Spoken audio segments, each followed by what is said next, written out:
नमस्कार,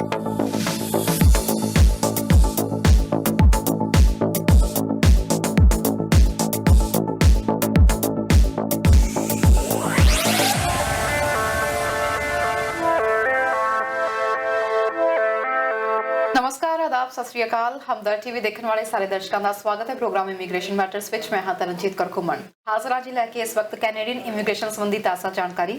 ਤੁਹਾਡਾ ਕੋਈ ਸਵਾਲ ਹੈਗਾ ਕੈਨੇਡੀਅਨ ਇਮੀਗ੍ਰੇਸ਼ਨ ਸੰਬੰਧੀ ਸਾਨੂੰ ਅੱਜ ਦੇ ਲਾਈਵ ਪ੍ਰੋਗਰਾਮ ਵਿੱਚ ਕਾਲ ਕਰ ਸਕਦੇ ਹੋ। ਅੱਜ ਦੇ ਦਿਨ ਬੁੱਧਵਾਰ ਤੇ ਟੋਰਾਂਟੋ ਸਮੇਂ ਦੇ ਮੁਤਾਬਿਕ 3:15 ਹੋ ਚੁੱਕੇ ਨੇ। ਸੋ ਕੋਈ ਵੀ ਸਵਾਲ ਹੈ ਸਾਨੂੰ ਕਾਲ ਕਰ ਸਕਦੇ ਹੋ। ਅੱਜ ਤੁਹਾਡੇ ਸਵਾਲਾਂ ਦੇ ਜਵਾਬ ਦੇਣ ਲਈ ਤੇ ਕੈਨੇਡੀਅਨ ਇਮੀਗ੍ਰੇਸ਼ਨ ਸੰਬੰਧੀ ਕੁਝ ਤਾਜ਼ਾ ਜਾਣਕਾਰੀ ਦੇਣ ਲਈ ਸਾਡੇ ਨਾਲ ਜੁੜ ਚੁੱਕੇ ਨੇ ਜੀ ਆਈਸੀਸੀ ਇਮੀਗ੍ਰੇਸ਼ਨ ਤੋਂ ਮਿਸਟਰ ਮਨੂ ਦੱਤਾ। ਸਵਾਗਤ ਹੈ sir. Tarn thank you very much. ਸਭ ਤੋਂ ਪਹਿਲਾਂ ਤਾਂ ਤੁਹਾਨੂੰ ਤੇ ਸਾਰੀ ਸਮੁੱਚੀ ਟੀਮ ਵੱਲੋਂ ਐਮਡੀ ਮਨੂ ਦੱਤਾ ਤੇ ਰਿਪੂ ਦਮਨ ਸਿੰਘ ਢਿੱਲੋਂ ਆਰਡੀ ਵੱਲੋਂ ਸਤਿ ਸ਼੍ਰੀ ਅਕਾਲ, ਨਮਸਕਾਰ ਤੇ ਆਦਾਬ and thank you very much for having us here. Sir ਮੌਸਮ ਤਾਂ ਵਧੀਆ ਹੋ ਰਿਹਾ, ਨਾਲ ਇਮੀਗ੍ਰੇਸ਼ਨ ਦਾ ਮੌਸਮ ਵਿੱਚ ਥੋੜਾ ਵਧੀਆ ਦੇਖਣ ਨੂੰ ਮਿਲ ਰਿਹਾ ਵਾ। 27332 ਐਪਲੀਕੇਸ਼ਨਸ ਨੂੰ ਇਨਵੀਟੇਸ਼ਨ ਮਿਲ ਚੁੱਕਿਆ, ਪ੍ਰੋਸੈਸਿੰਗ ਸ਼ੁਰੂ ਹੋ ਚੁੱਕੀ ਹੈ, ਹੁਣ ਫਾਈਲਸ ਵੀ ਲੱਗਣੀਆਂ ਸ਼ੁਰੂ ਹੋ ਚੁੱਕੀਆਂ ਨੇ। ਪਰ ਜਿਹੜੇ ਕੈਨੇਡੀਅਨ ਐਕਸਪੀਰੀਅੰਸ ਤੋਂ ਇਲਾਵਾ ਜਿਹੜੇ ਦੂਸਰੇ ਨੇ ਐਕਸਪ੍ਰੈਸ ਐਂਟਰੀ ਵਾਲੇ ਉਹ ਵੇਟ ਕਰ ਰਿਹਾ ਕਿ ਸਾਡਾ ਡਰਾ ਕਦੋਂ ਤੱਕ ਨਿਕਲ ਸਕਦਾ। ਕਰਨ ਓਕੇ ਸਰਕਮਸਟੈਂਸਸ ਕੀ ਬਣੇ ਹੋਏ ਆ ਜੀ। ਪਿਛਲੇ ਸਾਲ ਗਵਰਨਮੈਂਟ ਦਾ ਟਾਰਗੇਟ ਸੀਗਾ 3.5 ਲੱਖ ਇਮੀਗ੍ਰੈਂਟਸ ਦਾ ਤੇ ਪੂਰੇ ਸਾਲ ਦੇ ਵਿੱਚ 2020 ਦੇ ਵਿੱਚ ਤਕਰੀਬਨ 1,84,000 ਐਪਲੀਕੇਸ਼ਨਸ ਥਰੂ ਹੋਈਆਂ and 1,84,000 applicants with families land ਕੀਤੇ। ਇਸ ਸਾਲ ਦਾ ਟਾਰਗੇਟ ਹੈਗਾ ਆ 4 ਲੱਖ ਦਾ ਜੀ। ਸੋ ਪਿਛਲੇ ਸਾਲ ਗਵਰਨਮੈਂਟ ਸਿਰਫ 50% ਟਾਰਗੇਟ ਦੇ ਉੱਤੇ ਬੈਠੀ ਹੋਈ ਸੀਗੀ। ਆਪਣੇ ਜੋ ਉਹਨਾਂ ਨੇ ਟੀਚਰ ਰੱਖਿਆ ਹੋਇਆ ਸੀਗਾ 3.5 ਲੱਖ ਐਪਲੀਕੈਂਟਸ ਦਾ, ਉਹ ਸਿਰਫ 1,84,000 ਐਪਲੀਕੈਂਟਸ ਹੋਈਆਂ ਐਂਡ ਗਵਰਨਮੈਂਟ ਦੇ ਉੱਤੇ ਕਾਫੀ ਪ੍ਰੈਸ਼ਰ ਸੀਗਾ ਕਿ ਇਮੀਗ੍ਰੈਂਟਸ ਆਣੇ ਚਾਹੀਦੇ ਹੈ ਕਿ ਨੇ। ਐਂਡ ਲਾਸਟ ਈਅਰ ਲੋਕਡਾਊਨ ਹੋਣ ਕਰਕੇ ਈਵਨ ਜਿਨ੍ਹਾਂ ਨੇ COPR ਇਸ਼ੂ ਵੀ ਹੋਏ ਸੀਗੇ, ਕਨਫਰਮੇਸ਼ਨ ਆਫ ਪਰਮਨੈਂਟ ਰੈਜ਼ੀਡੈਂਸੀ, ਉਹ ਵੀ ਟਰੈਵਲ ਨਹੀਂ ਕਰ ਸਕੇ ਐਂਡ ਉਹ ਵੀ ਐਕਸਪਾਇਰ ਹੋ ਗਏ। ਸੋ ਇਸ ਸਾਲ ਗਵਰਨਮੈਂਟ ਚਾਹੁੰਦੀ ਹੈ ਕਿ ਆਪਣੇ ਟਾਰਗੇਟਸ ਨੂੰ ਮੀਟ ਕਰੇ। ਸੋ ਟਾਰਗੇਟ ਹੈਗਾ 4 ਲੱਖ ਇਮੀਗ੍ਰੈਂਟਸ ਦਾ, 4 ਲੱਖ ਇਮੀਗ੍ਰੈਂਟ ਫੈਮਲੀਜ਼ ਦਾ। ਸੋ ਗਵਰਨਮੈਂਟ ਉਹਦੇ ਤੇ ਫੋਕਸ ਕਰੇ। ਹੁਣ ਜੇ ਲੋਕਡਾਊਨ ਬਣਿਆ ਰਹੇਗਾ, ਬਾਹਰੋਂ ਇਮੀਗ੍ਰੈਂਟ ਆ ਨਹੀਂ ਸਕਦਾ ਤੇ ਗਵਰਨਮੈਂਟ ਆਪਣੇ ਨੰਬਰਸ ਕਿੱਥੋਂ ਸ਼ੋ ਕਰੇਗੀ। ਸੋ ਐਸੇ ਵਾਸਤੇ ਜਿਹੜਾ ਟਾਰਗੇਟ ਹੈਗਾ ਉਹ ਚੇਂਜ ਕਰਕੇ ਕੈਨੇਡੀਅਨ ਐਕਸਪੀਰੀਅੰਸ ਕਲਾਸ ਦੇ ਮਤਲਬ ਇਨ ਕੈਨੇਡਾ ਪ੍ਰੈਜ਼ੈਂਟ ਐਪਲੀਕੈਂਟਸ ਦੇ ਉੱਤੇ ਫੋਕਸ ਚਲਾ ਗਿਆ। ਸੋ ਆਹ ਫੋਕਸ ਭਾਵੇਂ in Canada applicant CC class ਦਾ ਕਹਿ ਲਈਏ, PNPs ਦਾ ਵੀ ਇਸੇ ਤਰ੍ਹਾਂ ਟਾਰਗੇਟ ਬਣੇਗਾ। ਜਿਹੜੇ ਐਪਲੀਕੈਂਟਸ ਵਿਦਿਨ ਕੈਨੇਡਾ ਪ੍ਰੈਜ਼ੈਂਟ ਹੈਗੇ ਨੇ, ਭਾਵੇਂ ਉਹ ਕੰਸਟਰਕਸ਼ਨ ਇੰਡਸਟਰੀ ਦੇ ਵਿੱਚ, ਭਾਵੇਂ ਓਨਟਾਰੀਓ ਦੀ ਐਪਲੀਕੇਸ਼ਨਸ ਹਾਲੇ ਐਕਸੈਪਟ ਨਹੀਂ ਹੋ ਰਹੀਆਂ ਟਰੱਕਿੰਗ ਦੇ ਵਿੱਚ ਜਾਂ ਕੰਸਟਰਕਸ਼ਨ ਦੇ ਵਿੱਚ ਜਾਂ ਐਗਰੀਕਲਚਰ ਦੇ ਵਿੱਚ, ਬਟ ਆਉਣ ਵਾਲੇ 2-3 ਮਹੀਨਿਆਂ ਦੇ ਵਿੱਚ we will see plenty of application getting through in these categories. So ਇਹ ਸਾਲ 2021 is going to be dedicated for those applicants ਜਿਹੜੇ ਵਿਦਿਨ ਕੈਨੇਡਾ ਪ੍ਰੈਜ਼ੈਂਟ ਹੈਗੇ ਨੇ। ਭਾਵੇਂ ਅਸੀਂ PNP ਦੀ ਗੱਲ ਕਰ ਲਈਏ, ਅਲਬਰਟਾ ਦੀ ਗੱਲ ਕਰ ਲਈਏ, BC ਦੀ ਗੱਲ ਕਰ ਲਈਏ। ਅੱਜ ਵੀ BC ਨੇ 444 ਐਪਲੀਕੇਸ਼ਨਸ ਡਰਾ ਦਿੱਤਾ ਹੈਗਾ, ਇਨਵੀਟੇਸ਼ਨ ਦਿੱਤੇ ਨੇ। ਕੱਲ ਓਨਟਾਰੀਓ PNP ਨੇ ਇਨ ਕੈਨੇਡਾ ਐਪਲੀਕੈਂਟਸ ਨੂੰ ਪਿਕ ਕੀਤਾ ਹੈਗਾ 463 ਔਨਵਰਡਸ। ਸੋ ਫੋਕਸ ਵਿਦਿਨ ਕੈਨੇਡਾ ਐਪਲੀਕੈਂਟ ਦੇ ਉੱਤੇ ਬਣਾ ਰਹੇਗਾ ਤਰਨ। ਐਂਡ ਆਈ ਥਿੰਕ ਜਿਹੜੇ ਵੀ ਸਾਡੇ ਐਪਲੀਕੈਂਟਸ ਹੈਗੇ ਨੇ ਜਿਨ੍ਹਾਂ ਨੇ ਆਪਣਾ ਪ੍ਰੋਫਾਈਲ ਹਰੇ ਤੱਕ ਕ੍ਰੀਏਟ ਨਹੀਂ ਕੀਤਾ, ਬਟ 1 ਸਾਲ ਕੰਪਲੀਟ ਹੋ ਗਿਆ, this is time for you to create your profile first of all. This ਤੁਹਾਡਾ ਫਸਟ ਪ੍ਰਾਇੋਰਿਟੀ ਹੋਣਾ ਚਾਹੀਦਾ ਐਜ਼ ਆਫ ਟੂਡੇ। ਜੇ ਤੁਸੀਂ ਹਾਲੇ ਤੱਕ ਨਹੀਂ ਕੀਤਾ, ਮੇਕ ਸ਼ੋਰ ਜੇ ਤੁਸੀਂ ਖੁਦ ਨਾ ਕਰ ਸਕਦੇ ਹੋ ਤੇ do it yourself, otherwise hire a consultant or a lawyer to do such applications. ਜਦੋਂ ਕੰਸਲਟੈਂਟ ਲਾਇਰ ਦੀ ਹਾਇਰ ਕਰਦੇ ਹੋ ਤੇ ਉਹ ਤੁਹਾਡੀ ਉਹ ਚੀਜ਼ਾਂ ਨੂੰ ਕਵਰ ਕਰਨ ਦੀ ਕੋਸ਼ਿਸ਼ ਕਰਦੇ ਜਿਹੜੇ ਤੁਹਾਡੇ ਡਰਾਬੈਕਸ ਹੈਗੇ ਨੇ। ਡਰਾਬੈਕਸ ਹਰ ਐਪਲੀਕੈਂਟ ਦੇ ਵਿੱਚ ਹੁੰਦੇ ਨੇ, ਕੁਝ ਡਿਊਟੀਜ਼ ਦੇ ਵਿੱਚ ਹੁੰਦੇ ਨੇ, ਕੁਝ ਨੌਕ ਕੋਡ ਦੇ ਵਿੱਚ ਹੁੰਦੇ ਨੇ, ਕੁਝ ਡੈਜ਼ਿਗਨੇਸ਼ਨ ਦੇ ਉੱਤੇ ਹੁੰਦੇ ਨੇ। ਤੇ ਜਦੋਂ ਤੁਹਾਡਾ ਕੰਸਲਟੈਂਟ ਟੇਕ ਓਵਰ ਕਰਦਾ ਆ, ਲੁੱਕ ਇਨਟੂ ਕਰਦਾ ਹੈ ਤੇ they try to look into the positive aspects of the application and they try to work it out that way. Even ਜਿਹੜੇ ਨੌਕ ਡਿਊਟੀਜ਼ ਤੁਸੀਂ ਪਰਫਾਰਮ ਨਹੀਂ ਕਰ ਰਹੇ ਉਹਨਾਂ ਨੂੰ ਵਾਈਪ ਆਫ ਕਰਦਾ ਤੁਹਾਡੀ ਐਪਲੀਕੇਸ਼ਨ ਤੋਂ, ਬਿਕੋਜ਼ ਤੁਸੀਂ ਹੋ ਸਕਦਾ ਕਿ ਕੱਟ ਕਾਪੀ ਕਰਕੇ ਆਪਣੀ ਜੌਬ ਡਿਊਟੀਜ਼ ਪੁੱਟ ਅਪ ਕਰੋ। Don't do it that way. It is always better to have somebody professional do your application. ਭਾਵੇਂ ਉਹ ਫੀਸ ਤਾਂ ਤੁਹਾਡੀ ਘੱਟ ਹੀ ਲੱਗ ਰਹੀ ਹੈਗੀ, but it is still worth hiring somebody ਜਿਹੜਾ ਪ੍ਰੋਫੈਸ਼ਨਲੀ ਤੁਹਾਡੀ ਐਪਲੀਕੇਸ਼ਨ ਦੇ ਵਿੱਚ ਹੈਲਪ ਕਰ ਸਕਦਾ। ਬਿਲਕੁਲ ਸਰ। ਤੇ ਅਸੀਂ ਦੇਖ ਰਹੇ ਹਾਂ ਕੁਝ ਥੋੜੇ ਜਿਹੇ ਅੱਜ ਗੰਭੀਰ ਮੁੱਦਿਆਂ ਉੱਤੇ ਗੱਲਬਾਤ ਵੀ ਨਾਲ ਦੀ ਨਾਲ ਕਰਾਂਗੇ।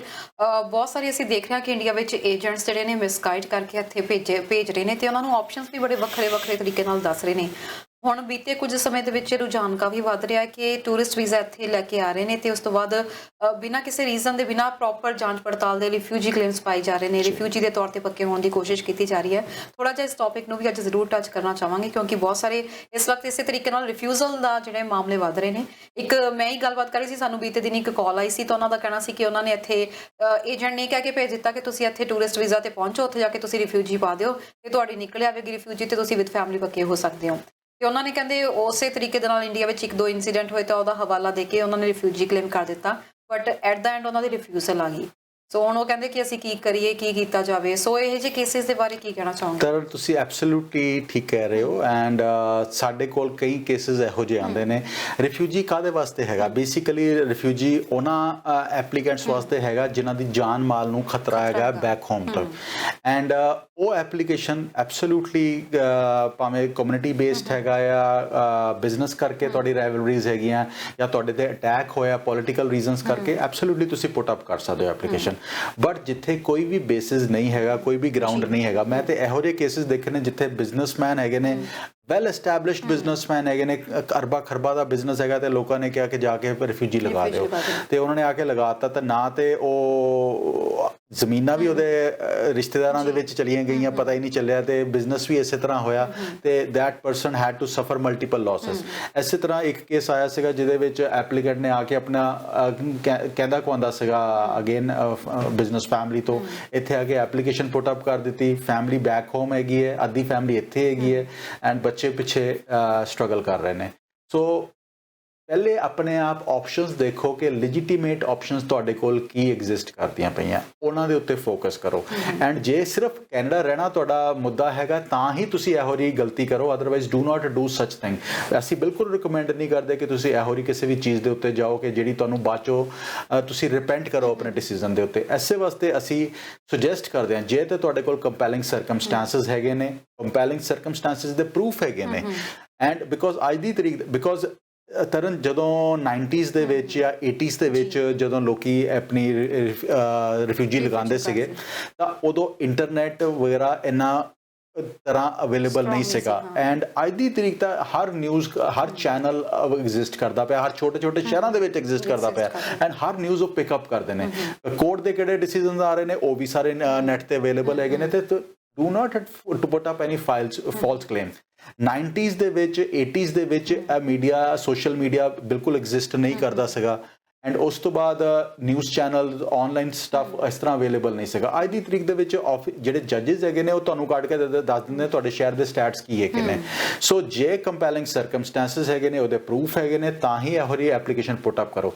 ਅੱਜ ਦੀ ਤਰੀਕ ਦੇ ਵਿੱਚ ਤਰ੍ਹਾਂ ਈਵਨ ਨਾਰਮਲ ਜਿਹੜਾ ਪ੍ਰੋਸੈਸਿੰਗ ਟਾਈਮ ਰਿਫਿਊਜੀ ਕੇਸਿਸ ਦਾ ਅਸੀਂ ਦੇਖਦੇ ਹਾਂ ਕਿ ਉਹ ਤਕਰੀਬਨ 3 ਤੋਂ 4 ਸਾਲ ਦਾ ਈਵਨ ਫਸਟ ਹੀਅਰਿੰਗ ਤੱਕ ਚੱਲ ਰਿਹਾ ਹੈਗਾ। ਬਟ ਕੁਝ ਕੇਸਿਸ ਇਹੋ ਜਿਹੇ ਵੀ ਦੇਖੇ ਨੇ ਜਿਹੜੇ 1 ਸਾਲ ਦੇ ਵਿੱਚ ਜਿਹੜੇ USA ਤੋਂ ਐਪਲੀਕੈਂਟ ਟਰੈਵਲ ਕਰਕੇ ਕੈਨੇਡਾ ਆ ਕੇ ਰਿਫਿਊਜੀ ਫਾਈਲ ਕੀਤਾ ਹੈਗਾ, ਤੇ ਉਹ 1 ਸਾਲ ਦੇ ਵਿੱਚ ਵੀ ਡਿਸੀਜਨ ਆ ਰਹੇ ਨੇ। ਸੋ ਜੇ ਕੰਪੈਲਿੰਗ ਸਰਕਮਸਟੈਂਸਸ ਹੈਗੇ ਨੇ ਤੇ ਐਬਸੋਲੂਟਲੀ ਡੂ ਇਟ, ਜੇ ਨਹੀਂ ਹੈਗੇ ਤਾਂ ਥਿੰਕ 10 ਟਾਈਮਸ ਕਿ ਸਿਰਫ ਟਾਈਮ ਬਾਏ ਕਰਨ ਦੀ ਕੋਸ਼ਿਸ਼ ਕਰ ਰਹੇ ਹੋ।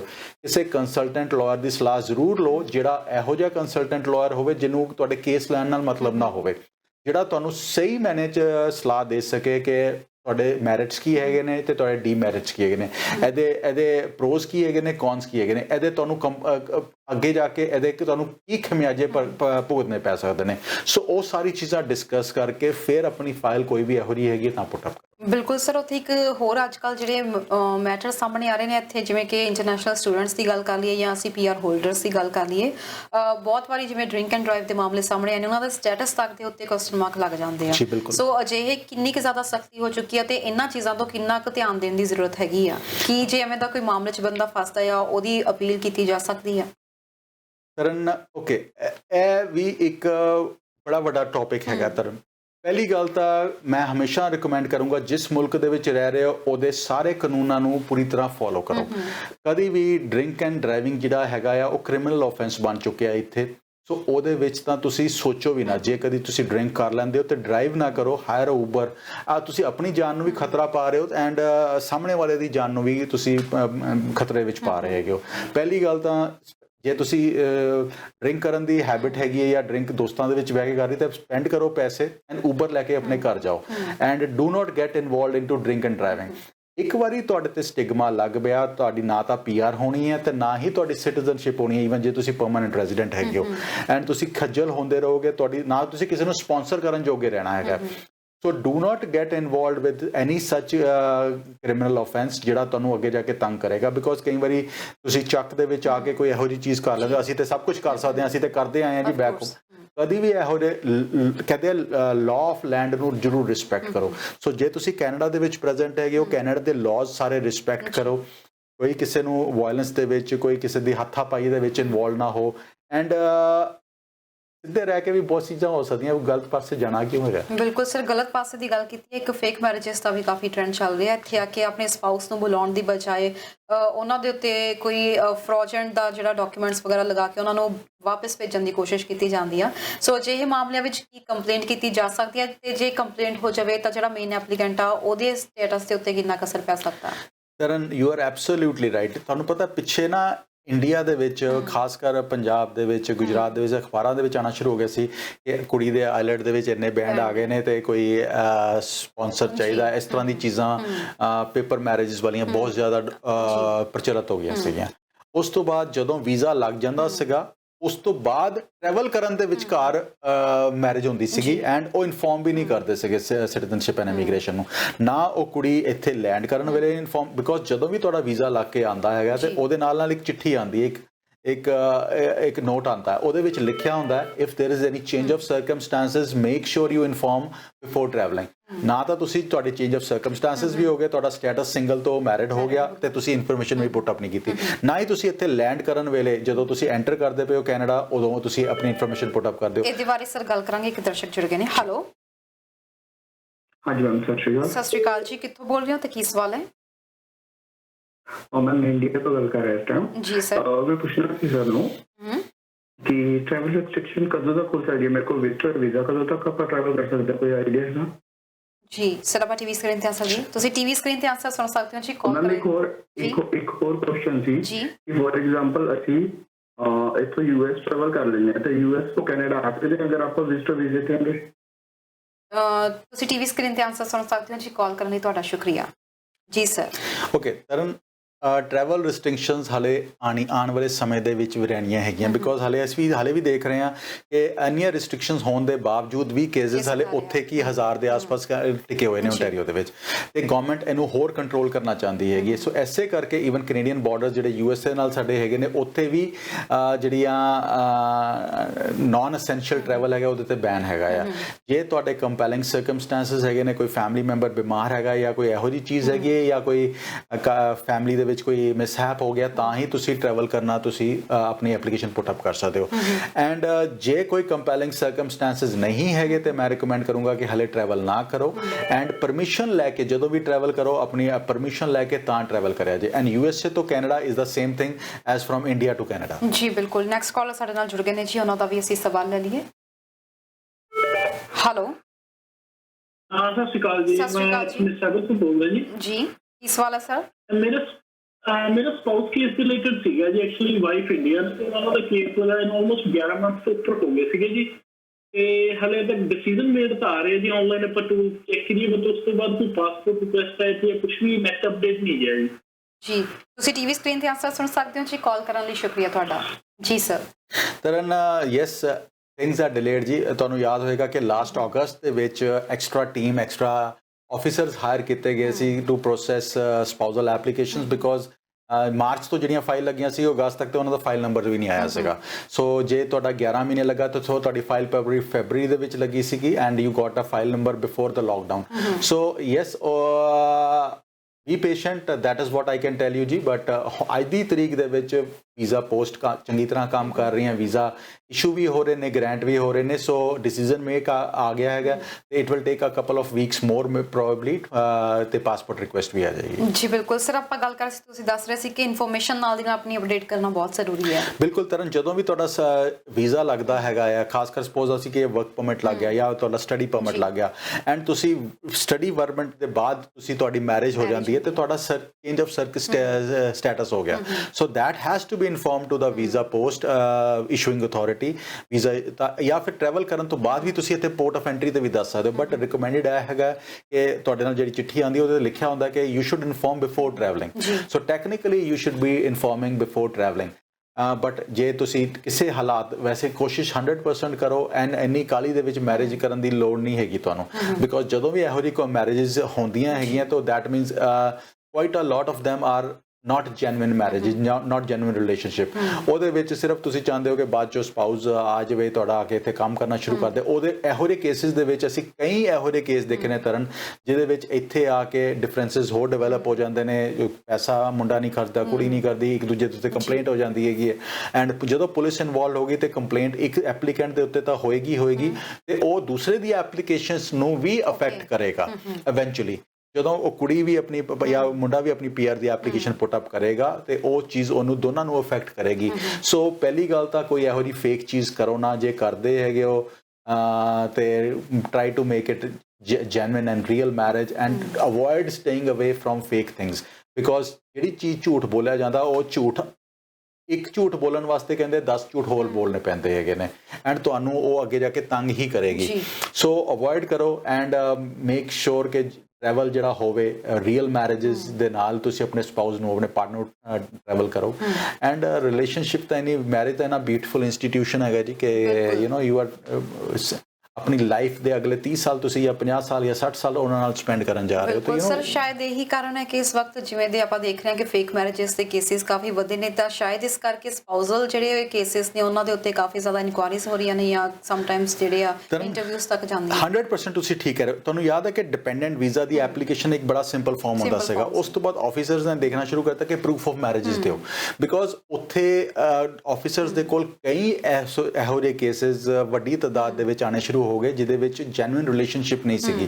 And officer could clearly make out ਕਿ ਰਿਲੇਸ਼ਨਸ਼ਿਪ ਫੋਟੋਆਂ ਦੇ ਵਿੱਚ ਵੀ ਜਿਹੜੇ ਪਿਕਚਰਸ ਹੈਗੀਆਂ ਕਿਸ ਤਰ੍ਹਾਂ ਖਿੱਚੀਆਂ ਗਈਆਂ, ਕਿ ਫੇਸ ਦੇ ਐਕਸਪ੍ਰੈਸ਼ਨਸ ਹੈਗੇ ਨੇ ਐਂਡ ਇੱਕੋ ਦਿਨ ਦੇ ਵਿੱਚ ਫੋਟੋਆਂ ਖਿੱਚੀਆਂ ਜਾ ਰਹੀਆਂ ਹੈਗੀਆਂ ਤੇ ਆਫਿਸਰਸ ਨੂੰ ਵੀ ਨਜ਼ਰ ਆਉਂਦਾ। ਆਫਿਸਰਸ ਬਹੁਤ ਇੰਟੈਲੀਜੈਂਟ ਹੈਗੇ ਨੇ ਐਂਡ ਜਿਹੜੇ ਸੌਫਟਵੇਅਰਸ ਵੀ ਯੂਜ਼ ਕਰਦੇ ਨੇ they can easily make out and find out ਕਿ ਕਿਹੜੀ ਚੀਜ਼ ਜੈਨੂਇਨ ਹੈ, ਕਿਹੜੀ ਚੀਜ਼ ਫੇਕ ਤੁਸੀਂ ਬਣਾ ਕੇ ਪ੍ਰੈਜ਼ੈਂਟ ਕਰ ਰਹੇ ਹੋ। ਸੋ ਐਸੇ ਕਰਕੇ ਜਿਹੜੇ ਜੈਨੂਇਨ ਕੇਸਿਸ ਵੀ ਹੈਗੇ ਨੇ ਨਾ, ਉਹਨਾਂ ਨੂੰ ਵੀ ਐਕਸਟਰਾ ਐਫਰਟਸ ਕਰਨੇ ਪੈਂਦੇ ਨੇ ਆਪਣੇ ਰਿਲੇਸ਼ਨਸ਼ਿਪ ਨੂੰ ਪ੍ਰੂਵ ਕਰਨ ਵਾਸਤੇ, ਕਿ ਦੱਸਣ ਵਾਸਤੇ ਕਿ ਮੇਰੀ ਭਈ ਮੈਂ ਜੈਨੂਇਨਲੀ ਮੈਰਿਡ ਹੈਗਾ ਤੇ ਸਾਡੀ ਜੈਨੂਇਨ ਰਿਲੇਸ਼ਨਸ਼ਿਪ ਹੈਗੀ ਹੈ। ਐਸੇ ਵਾਸਤੇ ਜਦੋਂ ਵੀ ਤੁਸੀਂ ਡਿਪੈਂਡੈਂਟ ਐਪਲੀਕੇਸ਼ਨ ਜਾਂ ਸਪਾਊਸਲ ਐਪਲੀਕੇਸ਼ਨ ਪੁੱਟ ਅਪ ਕਰੋ, make sure you put up lot of things to support your application ਜਿਹੜੀਆਂ ਤੁਹਾਡੀ ਰਿਲੇਸ਼ਨਸ਼ਿਪ ਨੂੰ ਸਪੋਰਟ ਕਰਦੀਆਂ ਹੋਣ। And even with in Canada ਜੇ ਤੁਸੀਂ ਐਪਲੀਕੈਂਟ ਹੈਗੇ ਹੋ ਤਰਨ, ਵਿਦ ਇਨ ਕੈਨੇਡਾ ਵੀ ਅਸੀਂ ਸਪਾਊਸਲ ਮੈਰਿਜਸ ਦਾ ਰੁਝਾਨ ਕਾਫੀ ਜ਼ਿਆਦਾ ਦੇਖ ਰਹੇ ਹਾਂ ਟੈਂਪਰੇਰੀ ਸਟੇਟਸ ਦੇ ਐਪਲੀਕੈਂਟਸ ਦੇ ਉੱਤੇ। ਐਂਡ ਖਾਸ ਕਰ ਬੱਚੇ ਆ ਕੇ ਇੱਥੇ ਰਿਲੇਸ਼ਨਸ਼ਿਪ ਦੇ ਵਿੱਚ ਆ ਜਾਂਦੇ ਨੇ ਐਂਡ ਦੇ ਗੈਟ ਮੈਰਿਡ ਐਂਡ ਇੱਕ ਰਿਲੇਸ਼ਨਸ਼ਿਪ ਦੇ ਵਿੱਚ ਇੱਕ ਪਾਰਟਨਰ ਕੰਮ ਕਰਨਾ ਸ਼ੁਰੂ ਕਰ ਦਿੰਦਾ, ਇੱਕ ਪੜ੍ਹਾਈ ਕਰਨਾ ਸ਼ੁਰੂ ਕਰ ਦਿੰਦਾ, which is a very very genuine way of supporting each other, ਤਾਂ ਕਿ ਦੋਨੋਂ ਐਸਟੈਬਲਿਸ਼ ਵੀ ਹੋ ਰਹੇ ਨੇ, ਸਰਵਾਈਵ ਵੀ ਕਰ ਰਹੇ ਨੇ and they are doing wonderful job. So ਇਹੋ ਜਿਹੇ ਕੇਸਿਸ ਦੇ ਵਿੱਚ ਜੇ ਤੁਹਾਨੂੰ ਕਿਸੇ ਹੈਲਪ ਦੀ ਲੋੜ ਹੈਗੀ ਹੈ, ਸਟੇਟਸ ਚੇਂਜ ਕਰਵਾਉਣਾ ਚਾਹੁੰਦੇ ਹੋ, ਪਹਿਲੇ ਸਟੱਡੀ ਪਰਮਿਟ ਤੇ ਸੀਗੇ, ਤੁਸੀਂ ਓਪਨ ਵਰਕ ਪਰਮਿਟ ਤੇ ਜਾਣਾ ਹੈ, you can always get in touch with us and we will give you very very straightforward advice and that is what we are known for. ਪਰ sir ਜਿਨ੍ਹਾਂ ਦਾ status ਖਤਮ ਹੋ ਰਿਹਾ ਜਾਂ ਹੋਣ ਵਾਲਾ ਵਾ, ਉਹਨਾਂ ਦਾ ਫਿਰ ਕੀ ਹੁੰਦਾ ਹੈ ਜੇ ਉਹਨਾਂ ਨੇ ਸਪਾਊਸਲ ਦੇ ਲਈ ਐਪਲੀਕੇਸ਼ਨਸ ਲਗਾਈਆਂ ਹੋਣ, ਕੀ ਲੱਗ ਸਕਦੀਆਂ ਨੇ, ਕਿਵੇਂ ਕੀਤਾ ਜਾਵੇ ਰਿਸਟੋਰ? ਸਟੇਟਸ ਕਿਸ ਤਰ੍ਹਾਂ ਤਰਨ ਤੁਸੀਂ ਕਹਿ ਰਹੇ ਹੋ? ਸਰ ਜਿਵੇਂ ਇੱਥੇ ਆ ਕੇ ਜਿਨ੍ਹਾਂ ਦਾ ਸਟੇਟਸ ਨਹੀਂ ਹੈਗਾ, ਕੋਈ ਸਟੱਡੀ ਪਰਮਿਟ ਖਤਮ ਹੋ ਗਿਆ ਜਾਂ ਵਰਕ ਪਰਮਿਟ ਖਤਮ ਹੋਣ ਵਾਲਾ ਵਾ ਜਾਂ ਹੋ ਗਿਆ ਉਹਨਾਂ ਦਾ। ਓਕੇ, ਹਾਂ ਬਿਲਕੁਲ। ਅੱਜ ਦੀ ਤਰੀਕ ਦੇ ਵਿੱਚ ਪੈਂਡੈਮਿਕ ਕਰਕੇ ਓਕੇ, ਪਹਿਲੇ ਜੇ ਤੁਹਾਡਾ ਸਟੇਟਸ ਨਹੀਂ ਹੁੰਦਾ ਸੀਗਾ ਤੇ ਉਹ ਤੁਹਾਡੀ ਐਪਲੀਕੇਸ਼ਨਸ ਨੂੰ ਡਿਫਰੈਂਟ ਤਰੀਕੇ ਨਾਲ ਪੁੱਟ ਅਪ ਕੀਤਾ ਜਾਂਦਾ ਸੀਗਾ। ਕੁਝ ਇੰਸਟੈਂਸਿਸ ਦੇ ਵਿੱਚ ਅਸੀਂ ਇਹ ਵੀ ਦੇਖਿਆ ਕਿ ਡੈਪੂਟੇਸ਼ਨ ਇਸ਼ੂ ਹੋ ਜਾਂਦੀਆਂ ਸੀਗੀਆਂ। ਜੇ ਤੁਸੀਂ ਵਿਦ ਇਨ ਕੈਨੇਡਾ ਕਿਸੇ ਮੈਰਿਜ ਕਰ ਰਹੇ ਹੋ ਐਂਡ ਤੁਸੀਂ ਆਊਟ ਆਫ ਸਟੇਟਸ ਹੋ ਗਏ ਹੋ ਪਿਛਲੇ 1 ਸਾਲ ਦੇ ਵਿੱਚ, ਸਟਿਲ ਤੁਹਾਡੀ ਸਪਾਊਸਲ ਐਪਲੀਕੇਸ਼ਨ ਨੂੰ ਕੰਸੀਡਰ ਕੀਤਾ ਜਾ ਸਕਦਾ ਹੈਗਾ, ਪ੍ਰੋਵਾਈਡਡ ਕ੍ਰਿਮੀਨੈਲਿਟੀ ਜਾਂ ਮੈਡੀਕਲੀ ਇਨਐਡਮਿਸਿਬਿਲਿਟੀ ਨਾ ਬਣਦੀ ਹੋਵੇ। ਜੇ ਇਹੋ ਜਿਹੀ ਚੀਜ਼ਾਂ ਨਹੀਂ ਹੈਗੀਆਂ ਤੇ ਈਵਨ ਤੁਸੀਂ ਆਊਟ ਆਫ ਸਟੇਟਸ ਹੈਗੇ ਹੋ ਗਏ ਹੋ, ਤੁਸੀਂ ਮੈਰਿਜ ਹੋ ਜਾਂਦੀ ਹੈ ਤੇ it can still work out for you and ਤੁਹਾਡੀ ਪਰਮਨੈਂਟ ਰੈਜ਼ੀਡੈਂਸੀ ਦੀ ਐਪਲੀਕੇਸ਼ਨ, ਜੇ ਤੁਹਾਡੀ ਸਿਟੀਜ਼ਨਸ਼ਿਪ ਜਾਂ ਪੀਆਰ ਦੇ ਨਾਲ ਸ਼ਾਦੀ ਹੁੰਦੀ ਹੈ, ਨਿਕਾਹ ਹੁੰਦਾ ਤੇ it can be put up that way as well. Sir March ਨੂੰ ਫॉर ਪ੍ਰੀਵੈਂਸ਼ਨ ਮੰਥ ਜਿਹੜਾ ਉਹ ਐਲਾਨਿਆ ਗਿਆ ਤੇ ਖਾਸ ਤੌਰ ਤੇ ਇਹ ਵੀ ਅਸੀਂ ਦੇਖਣ ਨੂੰ ਮਿਲਿਆ ਹੈ ਕਿ ਭਾਰਤ ਦੇ ਕੁਝ ਨਿਊਜ਼ਪੇਪਰਸ ਦੇ ਵਿੱਚ ਕੈਨੇਡੀਅਨ ਗਵਰਨਮੈਂਟ ਨੇ ਆਪਣੀਆਂ ਜਿਹੜੀਆਂ ਐਡਸ ਦਿੱਤੀਆਂ ਨੇ ਕਿ ਕਿਸੇ ਵੀ ਤਰੀਕੇ ਨਾਲ ਉੱਥੇ ਏਜੰਟ ਨੇ ਜਿਹੜੇ ਉਹਨਾਂ ਨੂੰ ਗੁੰਮਰਾਹ ਨਾ ਕਰ ਸਕਣ, ਕਿਉਂਕਿ ਉਹਨਾਂ ਤੋਂ ਫੀਸਾਂ ਇੰਨੀਆਂ ਲਈਆਂ ਜਾ ਰਹੀਆਂ ਜਦਕਿ ਇੰਨੀਆਂ ਹੁੰਦੀਆਂ ਨਹੀਂ ਹੈਗੀਆਂ। ਉੱਤੋਂ ਦੀ ਇੱਥੇ ਆ ਕੇ ਉਹਨਾਂ ਨੂੰ ਆਪਣੇ ਪ੍ਰੋਸੈਸ ਲਈ ਡਿਫਰੈਂਟ ਮਿਹਨਤ ਅਲੱਗ ਕਰਨੀ ਪੈਂਦੀ ਆ। ਸੋ ਇਹ ਕੀ ਕਹਿਣਾ ਚਾਹੋਗੇ ਖਾਸ ਤੌਰ ਤੇ ਸਾਡੇ ਵਿਦੇਸ਼ਾਂ 'ਚ ਬੈਠੇ ਦਰਸ਼ਕਾਂ ਨੂੰ ਜਿਹੜੇ ਕੈਨੇਡਾ ਤੋਂ ਬਾਹਰ ਨੇ ਕਿ ਉਧਰ ਜਦੋਂ ਪ੍ਰੋਪਰ ਨੌਲੇਜ ਨਹੀਂ ਹੁੰਦੀ ਹੈਗੀ ਤੇ ਇੱਥੇ ਆ ਕੇ ਉਹਨਾਂ ਨੂੰ ਹਰਾਸਮੈਂਟ ਦਾ ਸਾਹਮਣਾ ਕਰਨਾ ਪੈਂਦਾ ਹੈ। ਤਰਨ, ਮੈਂ ਇੰਡੀਆ ਦੇ ਵਿੱਚ ਜਾਂ ਅਸੀਂ ਪਾਕਿਸਤਾਨ ਦੇ ਵਿੱਚ ਜਾਂ ਈਵਨ ਮਿਡਲ ਈਸਟ ਦੇ ਵਿੱਚ ਦੇਖਦੇ ਹਾਂ ਕਿ ਬਹੁਤ ਘੱਟ authorized agent or lawyers present ਹੈਗੇ ਨੇ ਜਿਹੜੇ ਕੈਨੇਡੀਅਨ ਇਮੀਗ੍ਰੇਸ਼ਨ ਨੂੰ ਜਿਹੜੇ Law Society of Upper Canada ਦੇ ਮੈਂਬਰਸ ਹੈਗੇ ਨੇ। Most of them are agents and ਉਹ ਏਜੰਟਸ ਆਪਣੀ ਐਕਸਪਰਟਿਜ਼ ਦੇ ਹਿਸਾਬ ਦੇ ਨਾਲ, ਆਪਣੇ ਪ੍ਰੈਕਟਿਸ ਦੇ ਹਿਸਾਬ ਦੇ ਨਾਲ ਉਹ ਕੇਸ ਨੂੰ ਸੁਜੈਸਟ ਕਰੀ ਜਾਂਦੇ ਨੇ ਐਂਡ ਲੋਕੀ ਵੀ ਉਹਨਾਂ ਦੀ ਰਾਏ ਲਈ ਜਾਂਦੇ ਡਾਕੂਮੈਂਟਸ ਨੇ। ਵੀ ਆਪਣੇ ਆਪ ਹੀ ਵਿੱਚ ਕੁਝ ਕੱਢ ਦਿੱਤੇ, ਕੁਝ ਪਾ ਦਿੱਤੇ। 100% ਮੈਂ ਹਮੇਸ਼ਾ ਕਹਿੰਦਾ ਜੀ ਕਿ ਐਸ ਪਰ ਕੈਨੇਡੀਅਨ ਇਮੀਗ੍ਰੇਸ਼ਨ ਤੁਸੀਂ ਜਾਂ ਤੇ law Society of Upper Canada ਦੇ ਮੈਂਬਰਸ ਦੇ ਨਾਲ ਤੁਸੀਂ ਡੀਲ ਕਰੋ ਜਿਹੜੇ ਇਮੀਗ੍ਰੇਸ਼ਨ ਨੂੰ ਡੀਲ ਕਰਦੇ ਨੇ, ਜਾਂ ਫਿਰ ਤੁਸੀਂ ICCRC ਮੈਂਬਰਸ ਨਾਲ ਕੰਸਲਟ ਕਰੋ, ਬਿਕੋਜ਼ ਉਹ ਇੱਕ ਬੋਡੀ ਹੈਗੀ ਹੈ ਜਿਹੜੇ ਉਹ ਰਿਸਪੌਂਸਿਬਲ ਹੈਗੇ ਨੇ and they normally give you very straightforward and good advice. ਜੀ ਬਿਲਕੁਲ, ਦਰਸ਼ਕ ਇੱਕ ਹੋਰ ਜੁੜ ਗਏ ਨੇ। ਸਤਿ ਸ਼੍ਰੀ ਅਕਾਲ ਜੀ, ਕਿੱਥੋਂ ਬੋਲ ਰਹੇ ਹੋ? ਹੈਲੋ, ਹਾਂਜੀ ਸਤਿ ਸ਼੍ਰੀ ਅਕਾਲ ਜੀ, ਕਿੱਥੋਂ ਬੋਲ ਰਹੇ ਹੋ? ਸਤਿ ਸ਼੍ਰੀ ਅਕਾਲ ਜੀ, ਮੈਂ ਟੋਰਾਂਟੋ ਤੋਂ ਬੋਲ ਰਿਹਾ। ਜੀ ਸਰ, ਕੀ ਸਵਾਲ ਹੈ? ਤੇ ਮੇਰੇ ਬੇਟੇ ਨੇ ਸਾਡੀ ਐਪਲੀਕੇਸ਼ਨ ਲਾਈ ਸੀ ਆਪਣੀ PR ਦੀ 2019 ਚ ਜੀ ਸਤੰਬਰ ਚ, ਤੇ ਉਹ ਅਜੇ ਤੱਕ ਨਹੀਂ ਨਿਕਲੀ। ਤੇ ਉਸ ਤੋਂ ਬਾਅਦ ਮੇਰੇ ਬੇਟੇ ਨੇ ਵਿਆਹ ਕਰਵਾ ਕੇ ਅਸੀਂ ਆਪਣੀ ਉਸ ਵੀਜ਼ੇ ਦੀ ਬੇਟੇ ਦੇ ਲਾਇਆ ਨਾਲ, ਤੇ ਉਹ ਵੀ ਸਾਡੀ ਜਨਵਰੀ ਦੇ ਵਿੱਚ ਉਹਦਾ ਫਿੰਗਰਪ੍ਰਿੰਟਸ ਤੇ ਮੈਡੀਕਲ ਵਗੈਰਾ ਹੋ ਗਿਆ ਸੀ। ਤੇ ਉਹ ਸਾਰੇ ਦੋਨੋਂ ਚੀਜ਼ਾਂ ਇਸ ਵੇਲੇ ਸਾਡੀ ਮਿਸੀਸਾਗਾ ਦੇ ਵਿੱਚ ਪਈ। ਮੈਂ ਆਪਣੀ ਫਾਈਲਾਂ ਉਹ ਨਿਕਲਦੀ ਰਹੀਆਂ, ਕੀ ਪ੍ਰੋਬਲਮ ਕੀ ਜਾ ਰਹੀ ਉੱਥੇ। ਜੀ ਆਪਾਂ ਟੀਵੀ ਸਕਰੀਨ ਤੇ ਆਨਸਰ ਦਈਏ। ਤੁਸੀਂ ਟੀਵੀ ਸਕਰੀਨ ਤੇ ਆਨਸਰ ਸੁਣ ਸਕਦੇ ਹੋ ਜੀ। ਕਾਲ ਕਰਨ ਲਈ ਸ਼ੁਕਰੀਆ ਤੁਹਾਡਾ। ਠੀਕ ਹੈ, ਓਕੇ ਸਰ। ਜੀ ਸਰ। ਓਕੇ ਜੀ, ਪਿਛਲਾ ਸਾਲ ਤੇ 2020 ਮਾਰਚ ਤੋਂ ਬਾਅਦ everything came to a standstill। ਬਹੁਤ ਸਾਰੀ ਚੀਜ਼ਾਂ ਹਿਲ ਵੀ ਨਹੀਂ ਸਕੀਆਂ ਐਂਡ ਜੇ ਸਪਾਊਜ਼ਲ ਦੀ ਗੱਲ ਕਰੀਏ, ਅਗਸਤ ਤੋਂ ਬਾਅਦ extra team, extra EMPLOYEES, extra officers ਵਰ ਹਾਇਰਡ ਟੂ ਲੁੱਕ ਇਨਟੂ ਸਪਾਊਜ਼ਲ ਐਪਲੀਕੇਸ਼ਨਸ ਖਾਸ ਕਰ। ਐਂਡ ਸਪਾਊਜ਼ਲ ਐਪਲੀਕੇਸ਼ਨ ਦੇ ਵਿੱਚ ਤਾਂ ਫਿਰ ਮੂਵਮੈਂਟ ਸ਼ੁਰੂ ਹੋ ਗਈ ਜੀ ਐਂਡ ਹੋਪਫੁਲੀ ਤੁਹਾਡੇ ਡਾਟਰ ਇਨ ਲਾਅ ਨੂੰ ਵੀਜ਼ਾ ਜਲਦੀ ਮਿਲਣਾ ਚਾਹੀਦਾ। ਐਂਡ ਜੇ ਤੁਹਾਡੀ ਐਪਲੀਕੇਸ਼ਨ ਦੀ ਗੱਲ ਕਰੀਏ, sponsorship the application, normal processing time can vary depending on individual circumstances। ਕੁਝ ਕੇਸਿਸ ਇਹੋ ਜਿਹੇ ਹੁੰਦੇ ਨੇ ਕਿ ਐਕਸਟਰਾ ਬੈਕਗਰਾਉਂਡ ਚੈੱਕ ਰਿਕੁਆਇਰਡ ਹੁੰਦਾ ਹੈਗਾ, ਤੁਸੀਂ ਕਿਹੜੀ ਜੌਬ ਕਰਦੇ ਆਏ ਹੋ, ਉਹ ਸਾਰੀ ਚੀਜ਼ਾਂ ਮੈਟਰ ਕਰਦੀਆਂ ਹੈਗੀਆਂ। So that could be one reason that might be delaying the file. Just be patient ji, ਮੈਂ ਤਾਂ ਇੱਕੋ ਚੀਜ਼ ਕਹੂੰਗਾ ਜੀ। ਨੈਕਸਟ ਦਰਸ਼ਕ ਜੁੜ ਗਏ ਨੇ। ਸਤਿ ਸ਼੍ਰੀ ਅਕਾਲ ਜੀ, ਕਿੱਥੋਂ ਬੋਲ ਰਹੇ ਹੋ? ਕੀ ਸਵਾਲ ਹੈ? ਸਤਿ ਸ਼੍ਰੀ ਅਕਾਲ ਜੀ, ਮੈਂ ਕੈਨੇਡਾ ਤੋਂ ਬੋਲਦੀ ਪਈ ਹਾਂ। ਮੇਰਾ ਕੁਐਸਚਨ ਇਹ ਸੀ ਕਿ ਮੈਂ ਨਿਊਜ਼ੀਲੈਂਡ ਤੋਂ ਰੀਸੈਂਟਲੀ ਔਨ ਵਰਕ ਵੀਜ਼ਾ ਤੇ ਕੈਨੇਡਾ ਮੂਵ ਹੋਈ ਹਾਂ। ਮੰਥ ਕੀ ਹੋਇਆ ਹੈ ਤੇ ਮੇਰੀ ਮੈਰਿਜ ਹੋਈ ਆ ਨਿਊਜ਼ੀਲੈਂਡ ਵਿੱਚ।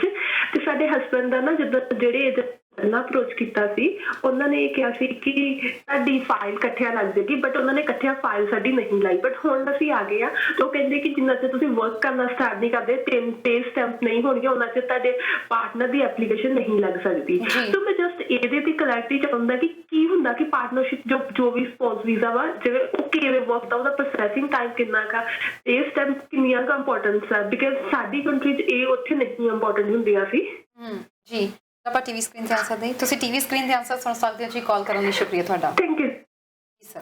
ਓਕੇ, ਜਦੋਂ ਵੀ ਤੁਸੀਂ ਡਿਪੈਂਡੈਂਟ ਹੈ, ਬੇਸਿਕਲੀ ਤੁਸੀਂ ਆਪਣੇ ਸਪਾਊਸ ਦੀ ਡਿਪੈਂਡੈਂਟ ਐਪਲੀਕੇਸ਼ਨ ਲਗਾ ਸਕਦੇ ਹੋ। ਟੈਕਨੀਕਲੀ ਤੁਹਾਡੇ ਕੋਲ ਆਪਸ਼ਨ ਸੀਗੀ ਕਿ ਤੁਸੀਂ ਨਾਲ ਵੀ ਐਪਲੀਕੈਂਟ ਆਪਣੀ ਫੈਮਿਲੀ ਦੀ ਡਿਪੈਂਡੈਂਟ ਵੀਜ਼ਾ ਦੀ ਐਪਲੀਕੇਸ਼ਨ ਨਾਲ ਹੀ ਤੁਹਾਡੇ ਵਰਕ ਪਰਮਿਟ ਦੀ ਵੀ ਲੱਗ ਸਕਦੀ ਸੀਗੀ। ਤੇ ਦੂਸਰੀ ਆਪਸ਼ਨ ਹੈਗੀ ਤੁਸੀਂ ਇੱਥੇ ਆ ਕੇ ਤੁਸੀਂ ਇੰਪਲੋਇਰ ਕੋਲ ਕੰਮ ਕਰਨਾ। ਇਸ ਵਾਸਤੇ ਜ਼ਰੂਰੀ ਹੁੰਦਾ ਹੈ, ਪੇ ਸਲਿਪਸ ਇਸ ਵਾਸਤੇ ਚਾਹੀਦੇ ਨੇ ਤਾਂ ਕਿ ਆਫਿਸਰ ਕੋਲ ਡੈਮੋਨਸਟ੍ਰੇਟ ਹੋ ਸਕੇ ਕਿ ਤੁਸੀਂ ਉਸੇ ਇੰਪਲੋਇਰ ਦੇ ਕੋਲ ਇੰਪਲੋਇਡ ਹੈਗੇ ਹੋ। ਸੋ ਉਹ ਤੁਹਾਡੀ ਦੇਖਣਾ ਚਾਹੁੰਦੇ ਨੇ। ਪੇ ਸਲਿਪਸ ਦਾ ਆਹ ਮਤਲਬ ਹੈਗਾ ਕਿ ਇੱਕ ਤਾਂ ਤੁਸੀਂ ਇੰਪਲੋਇਮੈਂਟ ਹੈਗੇ ਹੋ, ਦੂਸਰਾ ਹੈਗਾ ਕਿ ਤੁਹਾਡੇ ਕੋਲ ਅਰਨਿੰਗਸ ਹੈਗੀਆਂ ਇਸ ਟਾਈਮ ਤੇ ਤੁਸੀਂ ਆਪਣੀ ਫੈਮਿਲੀ ਨੂੰ, ਡਿਪੈਂਡੈਂਟਸ ਨੂੰ ਸਪੋਰਟ ਕਰ ਸਕਦੇ ਹੋ। So that is the reason ਤੁਹਾਡੇ ਕੰਸਲਟੈਂਟ ਆ ਚੀਜ਼ਾਂ ਮੰਗ ਰਿਹਾ ਹੈਗਾ। Absolutely he is right in what he is asking. ਜੀ ਬਿਲਕੁਲ, ਮਤਲਬ ਉਹਨਾਂ ਐਂਡ ਪ੍ਰੋਸੈਸਿੰਗ ਟਾਈਮ ਤੀਸਰਾ ਇਹਨਾਂ ਨੇ ਪੁੱਛਿਆ। Processing time, there is no processing time। it can happen in 2 months, it can happen in 4 weeks, it can happen in 6 months। ਅੱਜ ਦੀ ਤਰੀਕ ਦੇ ਵਿੱਚ ਪੈਂਡੈਮਿਕ ਨੇ ਸਾਰੀ ਚੀਜ਼ਾਂ ਨੂੰ ਡਿਲੇ ਕੀਤਾ ਹੋਇਆ। ਬਿਲਕੁਲ ਸਰ। ਥੋੜੀ ਜਿਹੀ ਸਟੂਡੈਂਟਸ ਦੀ ਗੱਲ ਕਰ ਲਈਏ। ਇੰਟਰਨੈਸ਼ਨਲ ਸਟੂਡੈਂਟਸ ਜਿਹੜੇ ਇੱਥੇ ਆਏ ਹੋਏ ਨੇ, ਆਪਾਂ ਦੇਖ ਰਹੇ ਹਾਂ ਕਿ ਇਸ ਵਾਰੀ ਇਹ ਪੁਆਇੰਟਸ ਵੀ ਜਿਹੜੇ ਨੀਚੇ ਜਾ ਰਹੇ ਨੇ ਤੇ ਹੁਣ ਕੀ ਨੈਕਸਟ ਪੋਸੀਬਿਲਿਟੀ ਹੈਗੀ ਆ। CEC ਦੀ ਗੱਲ ਕਰੀਏ, 75 ਤੇ ਤਾਂ ਜਾ ਚੁੱਕਿਆ। ਕੀ ਥੋੜਾ ਜਿਹਾ ਘਾਟਾ ਬਰਕਰਾਰ ਰਹੇਗਾ ਜਾਂ ਫਿਰ ਵੀ ਪਹੁੰਚੇਗਾ? ਤੁਰੰਤ ਗਰਾਊਂਡ ਤੇ ਆ ਗਏ ਨੇ ਜੀ। ਬਿਲਕੁਲ, ਹੁਣ ਤਾਂ ਐਵਰੀਬਡੀ ਜਿਹਦੀ ਐਪਲੀਕੇਸ਼ਨ ਲੱਗੀ ਹੋਈ ਸੀਗੀ ਕੈਨੇਡੀਅਨ ਐਕਸਪੀਰੀਅੰਸ ਕਲਾਸ ਦੇ there is not one single applicant ਜਿਹਦੀ ਐਪਲੀਕੇਸ਼ਨ ਪਿਕ ਨਹੀਂ ਹੋਈ। ਸੋ 75 ਨਾਲੋਂ ਹਰ ਇੱਕ ਐਪਲੀਕੈਂਟ ਦੇ ਪੁਆਇੰਟ ਜ਼ਿਆਦਾ ਸੀਗੇ। ਸੋ ਟੈਕਨੀਕਲੀ 27332 ਐਪਲੀਕੈਂਟਸ ਲੱਗੀਆਂ ਹੋਈਆਂ ਸੀਗੀਆਂ ਐਂਡ 27332 ਐਪਲੀਕੈਂਟਸ ਨੂੰ ਇਨਵੀਟੇਸ਼ਨ ਦੇ ਦਿੱਤਾ ਗਿਆ। ਹੁਣ ਚੀਜ਼ ਆ ਗਈ ਜੀ ਕਿ ਕਿਸੇ ਨੇ ਐਕਸਪੈਕਟ ਕੀਤਾ ਸੀ, ਨੋਬਡੀ ਐਕਸਪੈਕਟਡ ਇਟ। ਸਰਕਮਸਟੈਂਸਸ ਇਹੋ ਜਿਹੇ ਕ੍ਰੀਏਟ ਹੋਏ, ਹਾਲਾਤ ਇਹੋ ਜਿਹੇ ਕ੍ਰੀਏਟ ਹੋਏ ਕਿ ਸਿਟੀਜ਼ਨਸ਼ਿਪ ਐਂਡ ਇਮੀਗ੍ਰੇਸ਼ਨ ਨੂੰ ਵੀ ਆਪਣੇ ਟਾਰਗੇਟਸ ਅਚੀਵ ਕਰਨ ਵਾਸਤੇ they had to focus on the in Canada applicants. So and 27332 ਦੇ ਵਿੱਚੋਂ ਤਕਰੀਬਨ 90% ਐਪਲੀਕੈਂਟਸ ਇਹੋ ਜਿਹਾ ਸੀਗਾ ਜਿਹੜਾ ਇਸ ਟਾਈਮ ਕੈਨੇਡਾ ਦੇ ਵਿੱਚ ਪ੍ਰੈਜ਼ੈਂਟ ਹੈਗਾ। ਸਿਰਫ 10% ਉਹ ਐਪਲੀਕੈਂਟ ਹੈਗੇ ਨੇ 27000 ਦੇ ਵਿੱਚੋਂ ਜਿਹੜੇ ਕੈਨੇਡਾ ਦੇ ਵਿੱਚ ਇਸ ਟਾਈਮ ਤੇ ਨਹੀਂ ਹੈਗੇ, ਬਟ ਉਹਨਾਂ ਦੀ ਐਪਲੀਕੇਸ਼ਨ ਪ੍ਰੋਸੈਸ ਉਸੇ CC ਦੇ ਵਿੱਚ ਹੋ ਰਹੀ ਸੀ ਬਿਕੋਜ਼ CC ਦੇ ਵਿੱਚ ਉਹ ਕੁਆਲੀਫਾਈ ਕਰ ਰਹੇ ਸੀ। ਸੋ ਪਹਿਲੀ ਚੀਜ਼ ਤਾਂ ਹੈਗੀ ਹੈ ਜੀ, ਜਿਹੜੇ ਵੀ ਐਪਲੀਕੈਂਟਸ ਹੈਗੇ ਨੇ, ਤੁਸੀਂ ਗ੍ਰੇਡ 12 ਤੋਂ ਬਾਅਦ ਆਏ ਹੋ, ਤੁਸੀਂ ਗ੍ਰੈਜੂਏਸ਼ਨ ਤੋਂ ਬਾਅਦ ਆਏ ਹੋ, ਮਾਸਟਰਸ ਦੇ ਵਿੱਚ ਹੈਗੇ ਹੋ, ਮਾਸਟਰਸ ਕਰਕੇ ਆਏ ਹੋ, ਇੱਥੇ 2 ਸਾਲ ਪੜ੍ਹਾਈ ਕੀਤੀ, 1 ਸਾਲ ਪੜ੍ਹਾਈ ਕੀਤੀ, ਜੇ ਤੁਹਾਡਾ 1 ਸਾਲ ਕੈਨੇਡਾ ਦੇ ਵਿੱਚ ਕੰਪਲੀਟ ਹੋਇਆ, make sure you put up your application first of all, that should be your priority. Second priority, even ਜੇ ਤੁਹਾਡੇ ਕੋਲ ਬੈਕ ਹੋਮ ਦਾ ਐਕਸਪੀਰੀਅੰਸ ਹੈਗਾ, ਤੁਸੀਂ ਸਟੂਡੈਂਟ ਹੈਗੇ ਹੋ, ਤਾਂ ਵੀ ਆਪਣੀ ਐਪਲੀਕੇਸ਼ਨ ਜ਼ਰੂਰ ਲਗਾਓ। ਇਹਦੇ ਬਾਰੇ ਗੱਲ ਕਰਾਂਗੇ। ਦਰਸ਼ਕ ਇੱਕ ਹੋਰ ਜੁੜ ਗਏ ਨੇ। ਸਤਿ ਸ਼੍ਰੀ ਅਕਾਲ ਜੀ। ਸਤਿ ਸ਼੍ਰੀ ਅਕਾਲ ਜੀ, ਕਿੱਥੋਂ ਬੋਲ ਰਹੇ ਹੋ? ਹਾਂਜੀ ਸਤਿ ਸ਼੍ਰੀ ਅਕਾਲ ਜੀ। ਹਾਂਜੀ ਸਰ, ਕਿੱਥੋਂ ਬੋਲ ਰਹੇ ਹੋ ਜੀ? ਕੀ ਸਵਾਲ ਹੈ? ਕੈਲਗਰੀ ਤੋਂ ਮੈਂ ਬੋਲ ਰਿਹਾ। ਸਵਾਲ ਇਹ ਹੈ ਜੀ, ਐਗਰੀਕਲਚਰ ਦਾ ਕੋਈ ਚਾਂਸ ਹੈਗਾ ਭਾਰਤ ਵਿੱਚ ਆਉਣ ਲਈ? ਐਗਰੀਕਲਚਰ ਬੇਸ ਤੇ ਜੀ।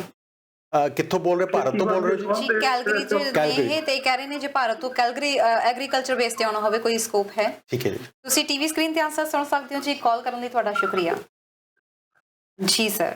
ਓਕੇ, ਸਭ ਤੋਂ ਪਹਿਲਾਂ ਤਾਂ ਜੀ ਐਗਰੀਕਲਚਰ ਬੇਸ ਦੇ ਉੱਤੇ ਫੋਕਸ ਇਸ ਟਾਈਮ ਤੇ ਬਣਿਆ ਹੋਇਆ ਹੈ। ਐਸੇ ਕਰਕੇ ਐਗਰੀ ਪ੍ਰੋਜੈਕਟਸ, ਪਾਇਲਟ ਪ੍ਰੋਜੈਕਟਸ ਵੀ ਚੱਲ ਰਹੇ ਨੇ। ਸੋ ਜਿਹੜਾ ਵੀ ਪਹਿਲੀ ਗੱਲ, ਜੇ ਬਾਹਰੋਂ ਆਣਾ ਆ ਤੇ ਸਭ ਤੋਂ ਪਹਿਲਾਂ ਤਾਂ LMIA ਚਾਹੀਦਾ ਕਿਸੇ ਕੈਨੇਡੀਅਨ EMPLOYER ਤੋਂ। ਕੋਈ ਫਾਰਮ ਵਾਲਾ ਹੈਗਾ ਆ, ਕੋਈ ਵਰਕ ਜਿਨ੍ਹਾਂ ਦੇ ਐਗਰੀਕਲਚਰ ਫਾਰਮਸ ਹੈਗੇ ਨੇ, ਕੋਈ ਖੇਤੀ ਕਰਦੇ ਨੇ, ਜਾਂ ਕਿਸੇ ਦੇ ਫਰੂਟ ਫਾਰਮਸ ਹੈਗੇ ਨੇ, ਜਾਂ ਕੈਟਲ ਫਾਰਮਸ ਹੈਗੇ ਨੇ, ਉਹ ਤੁਹਾਨੂੰ ਇੱਕ LMIA ਦੇ ਸਕਦੇ ਨੇ ਜਿਸ ਤਰ੍ਹਾਂ ਦਾ ਤੁਹਾਡਾ ਐਕਸਪੀਰੀਅੰਸ ਹੈਗਾ। ਉਸ ਐਕਸਪੀਰੀਅੰਸ ਨੂੰ ਲੈ ਕੇ ਤੁਸੀਂ ਕੈਨੇਡਾ ਆ ਕੇ 1 ਸਾਲ ਕੰਮ ਕਰਨ ਤੋਂ ਬਾਅਦ PR ਦੀ ਐਪਲੀਕੇਸ਼ਨ ਲਗਾ ਸਕਦੇ ਹੋ। ਈਵਨ ਤੁਸੀਂ as a farm labour, farm worker, farm supervisor ਕਿਸੇ ਵੀ ਤੌਰ ਤੇ ਕੰਮ ਕਰਦੇ ਪਏ ਹੋ ਐਗਰੀਕਲਚਰ ਸੈਕਟਰ ਦੇ ਵਿੱਚ, ਕੈਟਲ ਸੈਕਟਰ ਦੇ ਵਿੱਚ, ਤੇ ਤੁਹਾਡੀ ਐਪਲੀਕੇਸ਼ਨ ਲੱਗ ਸਕਦੀ ਹੈ। 2-3 ਰਿਕੁਆਇਰਮੈਂਟਸ ਹੈਗੀਆਂ। ਇੱਕ ਤਾਂ ਹੈਗੀ ਕਿ ਮਿਨੀਮਮ 12ਵੀਂ ਤੁਹਾਡੇ ਕੋਲ ਜ਼ਰੂਰ ਹੋਣੀ ਚਾਹੀਦੀ ਹੈ, 12ਵੀਂ ਦਾ ਸਰਟੀਫਿਕੇਟ, ਮਤਲਬ ਇਕੁਇਵਲੈਂਸੀ ਜ਼ਰੂਰ ਹੋਣੀ ਚਾਹੀਦੀ ਹੈ। ਦੂਸਰੀ ਰਿਕੁਆਇਰਮੈਂਟ ਹੈਗਾ ਜੀ 4.5 ਬੈਂਡਸ ਤੁਹਾਨੂੰ ਆਈਲੈਟਸ ਦੇ ਵਿੱਚ ਚਾਹੀਦੇ ਨੇ। ਤੀਸਰਾ ਹੈਗਾ ਕਿ 1 ਸਾਲ ਦਾ ਕੈਨੇਡੀਅਨ ਐਕਸਪੀਰੀਅੰਸ ਚਾਹੀਦਾ। ਜੇ ਆ 3 ਚੀਜ਼ਾਂ ਹੈਗੀਆਂ, ਅੱਜ ਵੀ ਜਿੰਨੇ ਐਪਲੀਕੈਂਟਸ ਵਿਦਨ ਕੈਨੇਡਾ ਹੈਗੇ ਨੇ ਉਹ ਆਪਣੀ ਐਪਲੀਕੇਸ਼ਨ ਪੁੱਟ ਅਪ ਕਰ ਸਕਦੇ ਨੇ। ਤਾਂ ਤੁਹਾਨੂੰ ਯਾਦ ਹੋਏਗਾ ਕਿ ਇਹ ਕੋਟਾ ਹੈਗਾ ਆ, ਐਂਡ ਹਰ ਸਾਲ ਇੱਕ ਛੋਟਾ ਜਿਹਾ ਕੋਟਾ ਇਸ ਐਪਲੀਕੇਸ਼ਨ ਦਾ ਹੁੰਦਾ। ਹਾਲੇ ਤੇ ਪਿਛਲੇ ਸਾਲ ਦੇ ਕੋਟੇ ਨਹੀਂ ਕੰਪਲੀਟ ਹੋਏ, ਮਤਲਬ ਜਿਹੜੇ ਐਪਲੀਕੈਂਟਸ ਇਸ ਟਾਈਮ ਤੇ ਹਜ਼ਾਰਾਂ ਦੀ ਤਾਦਾਦ ਦੇ ਵਿੱਚ ਪ੍ਰੈਜ਼ੈਂਟ ਹੈਗੇ ਨੇ, ਉਹਨਾਂ ਨੇ ਆਪਣੀ ਐਪਲੀਕੇਸ਼ਨ ਹੀ ਨਹੀਂ ਪੁੱਟ ਅਪ ਕੀਤੀ। I don't know why. ਜੇ ਤੁਸੀਂ ਇੱਥੇ ਖੇਤੀਬਾੜੀ ਕਰਦੇ ਪਏ ਹੋ as a farm worker, farm labour, cattle worker, cattle supervisor ਦੇ ਤੌਰ ਤੇ ਕੰਮ ਕਰਦੇ ਪਏ ਹੋ, livestock supervisor, livestock worker ਦੇ ਤੌਰ ਤੇ, ਆਪਣੀ ਐਪਲੀਕੇਸ਼ਨ ਜ਼ਰੂਰ ਪੁੱਟ ਅਪ ਕਰੋ। ਜਿਹੜੇ ਵੀ ਕੰਸਲਟੈਂਟ ਲਾਇਰ ਦੀ ਤੁਸੀਂ ਸਲਾਹ ਲੈਂਦੇ ਪਏ ਹੋ ਜਾਂ ਜਿਨ੍ਹਾਂ ਨੇ ਤੁਹਾਨੂੰ ਸਾਰਾ ਹੈਲਪ ਕੀਤੀ ਹੈ ਪ੍ਰੋਸੈਸਿੰਗ ਦੇ ਵਿੱਚ, ਉਹਨਾਂ ਦੀ ਸਲਾਹ ਲਓ। ਜੇ ਉਹ ਨਹੀਂ ਸਲਾਹ ਦਿੰਦੇ ਤੇ reach out to ICC immigration and ਆਪਣਾ ਕੇਸ ਡਿਸਕਸ ਕਰੋ। ਐਂਡ ਇਹ ਵੇਸਟ ਨਾ ਕਰੋ। ਇਹ ਓਪਰਚੁਨਿਟੀ ਜਿਹੜੀਆਂ ਹੁੰਦੀਆਂ ਨਾ ਕਦੀ ਆਉਂਦੀਆਂ ਹੈਗੀਆਂ, ਐਂਡ ਉਹਦਾ ਫਾਇਦਾ ਜ਼ਰੂਰ ਚੱਕਣਾ ਚਾਹੀਦਾ। ਸੋ ਇਨਫੋਰਮੇਸ਼ਨ ਲੈਣ ਵਾਸਤੇ ਤੁਸੀਂ ICC ਤੇ ਸਾਨੂੰ ਕੰਟੈਕਟ ਕਰੋ ਜੇ ਤੁਸੀਂ ਫਾਰਮਿੰਗ ਦੇ ਵਿੱਚ ਇੱਥੇ 1 ਸਾਲ ਸਪੈਂਡ ਕਰ ਚੁੱਕੇ ਹੋ। ਜੀ ਨੈਕਸਟ ਕਾਲਰ ਜੁੜ ਗਏ ਨੇ। ਸਤਿ ਸ਼੍ਰੀ ਅਕਾਲ ਜੀ, ਕਿੱਥੋਂ ਬੋਲ ਰਹੇ ਹੋ? ਸਤਿ ਸ਼੍ਰੀ ਅਕਾਲ ਜੀ, ਕਿੱਥੋਂ ਬੋਲ ਰਹੇ ਹੋ? ਹੈਲੋ, ਸਤਿ ਸ਼੍ਰੀ ਅਕਾਲ ਮੈਮ। ਹਾਂਜੀ, ਕਿੱਥੋਂ ਬੋਲ ਰਹੇ ਹੋ ਜੀ? ਹਾਂਜੀ ਮੈਮ, ਬਰੈਂਪਟਨ ਤੋਂ ਬੋਲ ਰਿਹਾ ਮੈਮ। ਅਸੀਂ ਪੁੱਛਣਾ ਸੀਗਾ ਵੀ ਮੇਰੀ ਐਕਸਪ੍ਰੈਸ ਐਂਟਰੀ ਦੀ ਅਸੀਂ ਫਾਈਲ ਲਗਵਾਉਣੀ ਸੀ। ਮੈਂ ਉੱਪਰ ਵਰਕ ਪਰਮਿਟ ਆਇਆ ਆਪਣੀ ਵਾਈਫ ਨਾਲ, ਤੇ ਵੀ ਉਹਦੇ ਲਈ ਆਇਲਸ ਸਾਨੂੰ ਦੋਨਾਂ ਨੂੰ ਦੇਣਾ ਪਵੇਗਾ ਜਾਂ ਮੇਰੀ ਕੱਲੀ ਵਾਈਫ ਦਾ ਆਇਲਸ ਚੱਲਦੀ ਹੈ? ਕਿਉਂਕਿ ਉਹ ਐਜ਼ ਅ ਮੈਨੇਜਰ ਉਹਨਾਂ ਨੂੰ 1 ਸਾਲ ਹੋ ਗਿਆ ਕੰਮ ਕਰਦਿਆਂ ਨੂੰ। ਤੁਸੀਂ ਐਕਸਪ੍ਰੈਸ ਐਂਟਰੀ ਦੀ ਫਾਈਲ ਕ੍ਰੀਏਟ ਕਰਨੀ ਹੈ, ਸਾਨੂੰ ਦੋਨਾਂ ਨੂੰ ਆਇਲਸ ਦੇਣਾ ਪਊਗਾ ਜਾਂ ਮੈਨੂੰ ਇਕੱਲੇ ਨੂੰ ਦੇਣਾ? ਜੀ ਆਵਾਜ਼ ਆਨਸਰ ਨਹੀਂ, ਤੁਸੀਂ ਟੀਵੀ ਸਕਰੀਨ ਤੇ ਆਨਸਰ ਸੁਣ ਸਕਦੇ ਹੋ ਜੀ। ਕਾਲ ਕਰਨ ਲਈ ਤੁਹਾਡਾ ਸ਼ੁਕਰੀਆ ਠੀਕ ਹੈ ਜੀ ਸਰ। ਓਕੇ, ਜਦੋਂ ਕੈਨੇਡੀਅਨ ਐਕਸਪੀਰੀਅੰਸ ਕਲਾਸ ਦੇ ਵਿੱਚ ਤੁਸੀਂ ਫਾਈਲ ਪੁੱਟ ਅਪ ਕਰ ਰਹੇ ਹੋ, ਈਵਨ ਪ੍ਰਿੰਸੀਪਲ ਐਪਲੀਕੈਂਟ ਦੇ ਕੋਲ ਆਈਲੈਟ ਜ਼ਰੂਰ ਹੋਣਾ ਚਾਹੀਦਾ। ਜੇ ਡਿਪੈਂਡੈਂਟ ਸਪਾਊਸ ਨੇ ਆਈਲੈਟਸ ਨਹੀਂ ਕੀਤਾ, ਡਸ ਨਾਟ ਮੈਟਰ। ਜੇ ਤੁਹਾਡੀ ਫਾਈਲ ਲੱਗੀ ਹੁੰਦੀ ਅੱਜ ਲਾਸਟ ਡਰਾ ਤੋਂ ਪਹਿਲਾਂ ਤੇ ਤੁਹਾਡੀ ਫਾਈਲ ਪਿਕ ਹੋ ਜਾਣੀ ਸੀਗੀ। ਐਂਡ ਪੁਆਇੰਟਸ ਤੁਹਾਡੇ ਆਈਲੈਟਸ ਕਰਨ ਦੇ ਨਾਲ ਕੀ ਸਿਗਨੀਫੀਕੈਂਸ ਹੈਗਾ ਕਿ ਤੁਸੀਂ ਆਪਣੀ ਵਾਈਫ ਦੀ ਪ੍ਰਿੰਸੀਪਲ ਐਪਲੀਕੈਂਟ ਜਿਹੜੇ ਹੈਗੇ ਨੇ ਉਹਨਾਂ ਦੀ ਫਾਈਲ ਨੂੰ ਜਾਂ ਕੰਬਾਈਨਡ ਫਾਈਲ ਨੂੰ ਤੁਸੀਂ 8 ਤੋਂ 10 ਪੁਆਇੰਟ ਐਡ ਕਰ ਸਕਦੇ ਹੋ, ਔਰ 8 ਤੋਂ 10 ਪੁਆਇੰਟ ਨਹੀਂ ਐਡ ਹੋਣਗੇ ਜੇ ਤੁਸੀਂ ਆਈਲੈਟਸ ਨਹੀਂ ਕਰੋਗੇ ਤਾਂ। ਸੋ ਜੇ ਆਈਲੈਟਸ ਨਹੀਂ ਤੁਸੀਂ ਨਹੀਂ ਕੀਤਾ ਬਟ ਤੁਹਾਡੀ ਵਾਈਫ ਜਿਹੜਾ ਮੈਨੇਜਰ ਦੇ ਤੌਰ ਤੇ 1 ਸਾਲ ਕੰਪਲੀਟ ਕਰ ਚੁੱਕੇ ਨੇ, ਤੁਹਾਡੀ ਫਾਈਲ ਅੱਜ ਵੀ ਲੱਗ ਸਕਦੀ ਹੈ। ਐਂਡ ਕੰਸਲਟ ਅਸ ਜੇ ਤੁਹਾਨੂੰ ਹੈਲਪ ਚਾਹੀਦੀ ਹੈਗੀ ਹੈ ਜੀ ਬਿਲਕੁਲ। ਨੈਕਸਟ ਕਾਲਰ ਜੁੜ and do not waste your time, get put your profile right away. ਬਿਲਕੁਲ ਜੀ, ਕਿਉਂਕਿ ਇਸ ਵਕਤ ਸਕੋਰਸ ਨੀਚੇ ਜਾ ਰਹੇ ਨੇ ਤੇ ਸਭ ਕਰਨ ਬਾਰ-ਬਾਰ ਇੱਕ ਪ੍ਰੈਸ਼ਰ ਹੈ। ਨੈਕਸਟ ਵੀਕ ਇੱਕ ਡਰਾ ਆਉਣ ਵਾਲਾ ਆ ਐਂਡ ਮੇਕ ਸ਼ੋਰ ਕਿ ਤੁਹਾਡਾ ਪ੍ਰੋਫਾਈਲ ਕ੍ਰੀਏਟਡ ਹੋਵੇ ਬਿਫੋਰ ਦੈਟ। ਜੀ ਬਿਲਕੁਲ। ਨੈਕਸਟ ਕਾਲਰ ਜੁੜ ਗਏ ਨੇ। ਸਤਿ ਸ਼੍ਰੀ ਅਕਾਲ ਜੀ। ਹੈਲੋ, ਹਾਂਜੀ ਸਤਿ ਸ਼੍ਰੀ ਅਕਾਲ। ਹਾਂਜੀ ਕਿੱਥੋਂ ਬੋਲੋ ਜੀ? ਬੀਸੀ ਤੋਂ ਬੋਲ ਰਹੇ ਹਾਂ ਜੀ। ਹਾਂਜੀ, ਮੈਂ ਪੁੱਛਣਾ ਸੀਗਾ ਕਿ ਮੇਰੇ ਨੈਣੀ ਦਾ ਲੱਗਿਆ ਹੋਇਆ ਇੱਥੇ, ਮੇਰਾ 1 ਸਾਲ ਐਕਸਪੀਰੀਅੰਸ ਹੋ ਗਿਆ ਤੇ ਮੈਂ ਆਪਦੀ ਐਪਲੀਕੇਸ਼ਨ ਪਾ ਸਕਦੀ ਹਾਂ ਹੁਣ? ਜੀ ਸਰ ਆਪਾਂ 2 ਸਾਲ ਦਾ ਐਕਸਪੀਰੀਅੰਸ ਹੋਇਆ ਜੀ, 1 ਸਾਲ ਦਾ ਐਕਸਪੀਰੀਅੰਸ ਹੋਇਆ ਤੁਹਾਨੂੰ?